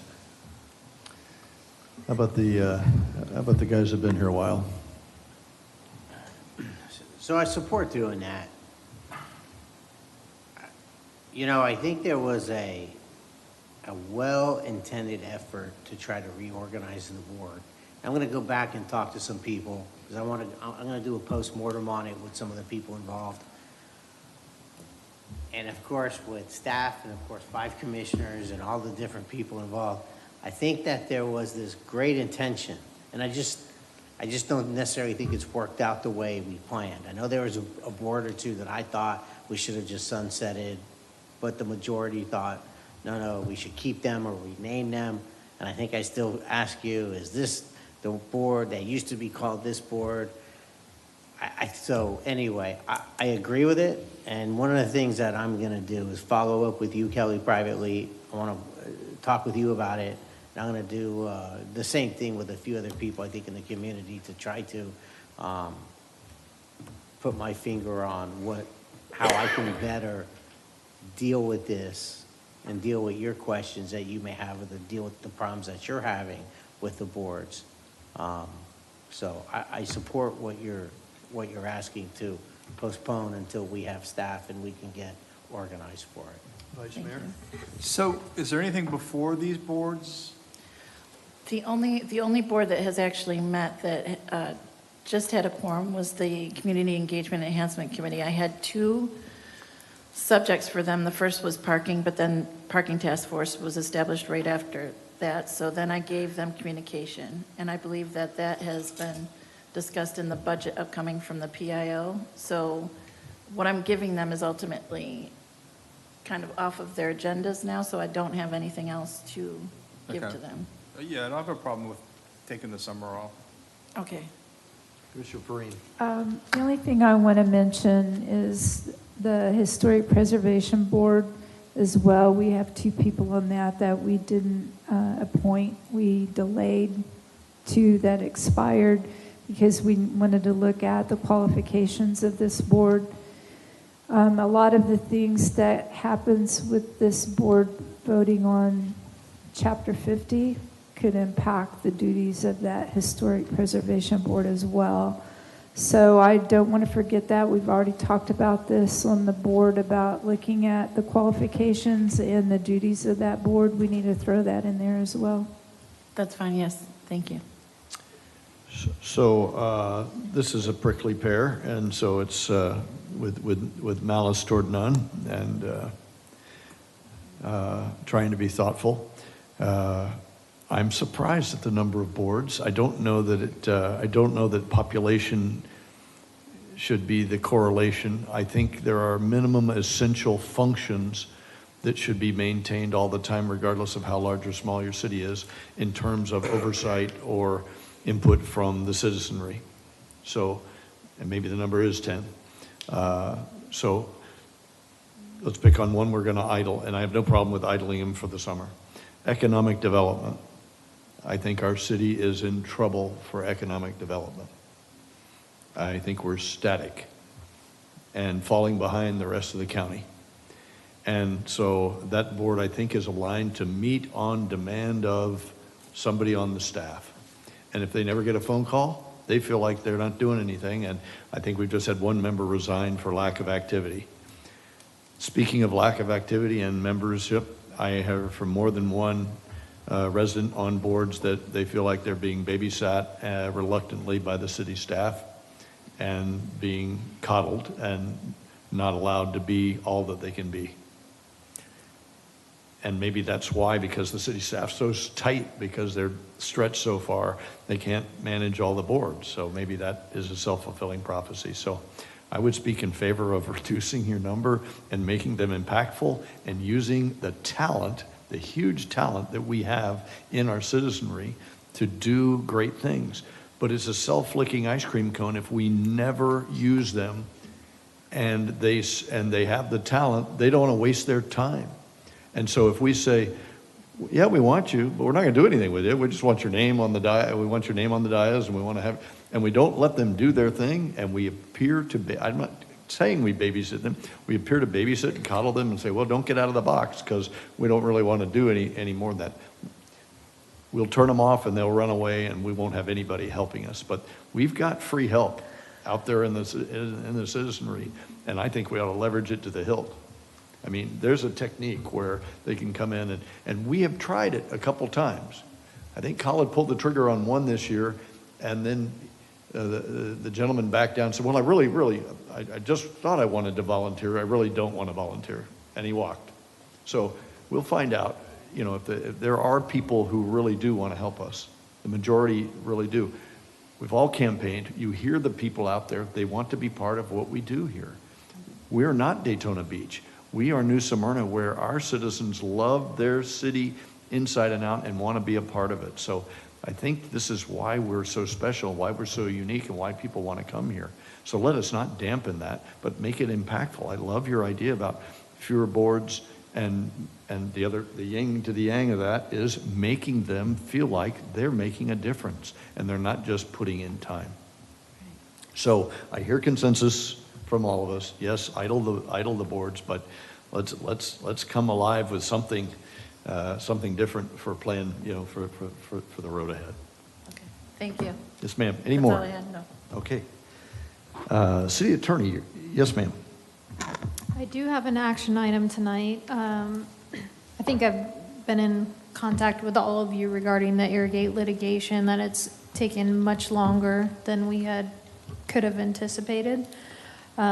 So in February, this commission approved a legal services agreement with Smith Bigman Brock. Partner Sarah Metz has been instrumental in, kind of getting this case back on track. It had been derailed by various delay tactics. So the max at that time was an amount not to exceed $10,000. So what's before you tonight is a request to increase that by $15,000 to and not to exceed amount of $25,000. Is there a motion to approve legal service agreement with Smith Bigman Brock to increase the maximum funding from $10,000 to $25,000? So moved. Is there a second? Second for discussion. How about discussion, please? Yes. Gary, what is are we able to, if we win this, or can we go after attorney's fees? Yeah. I think I heard you. We can go after them. Collecting may be a challenge. Squeezing water out of a rock under the circumstances of this, but we do have the potential to be able to go after that. Yes. Okay, good. I think that's a technique, Carrie, for this continued stalling that you're getting right now. That's costing money, and so if they knew that there was an opportunity to have to pay that back, they may change their tactic. Any other comments? We have a motion and a second. City Clerk, please call the roll. Commissioner McGurk? Yes. Vice Mayor Hartman? Yes. Commissioner Martin? Yes. Commissioner Perine? Yes. Mayor Cleveland? Yes. Thank you. Thank you. The motion carries. Anything else, Sarah, City Attorney? No, I believe I briefed you all individually. We've had two cases recently close out. One of our Williams cases, which is related to the Hill Street variance, and the other one with Hidden Lakes. So it's nice to get two off the books. Congratulations. Yep, that is a very, very big congratulations. Also, I appreciate you briefing each of us on the fact that you are reviewing the legislation that has passed this year. And for the citizens that are watching this remotely, or will play the tape later, that legislation that you deem to be applicable to our city will be brought up, and we'll each have an opportunity to have a look at that, so that will be brought forward to everybody. Yes, I'll bring the ones that really throw up flags for me, but know that we are working on this internally with city staff. We're already talking about, what we're going to do about different changes, so. Really good, thank you. City Manager, your report, sir. Just as a reminder for tomorrow on the Economic Development Summit, and that's it. Thank you very much. Thank you so much. Any other discussion from any member? We're adjourned.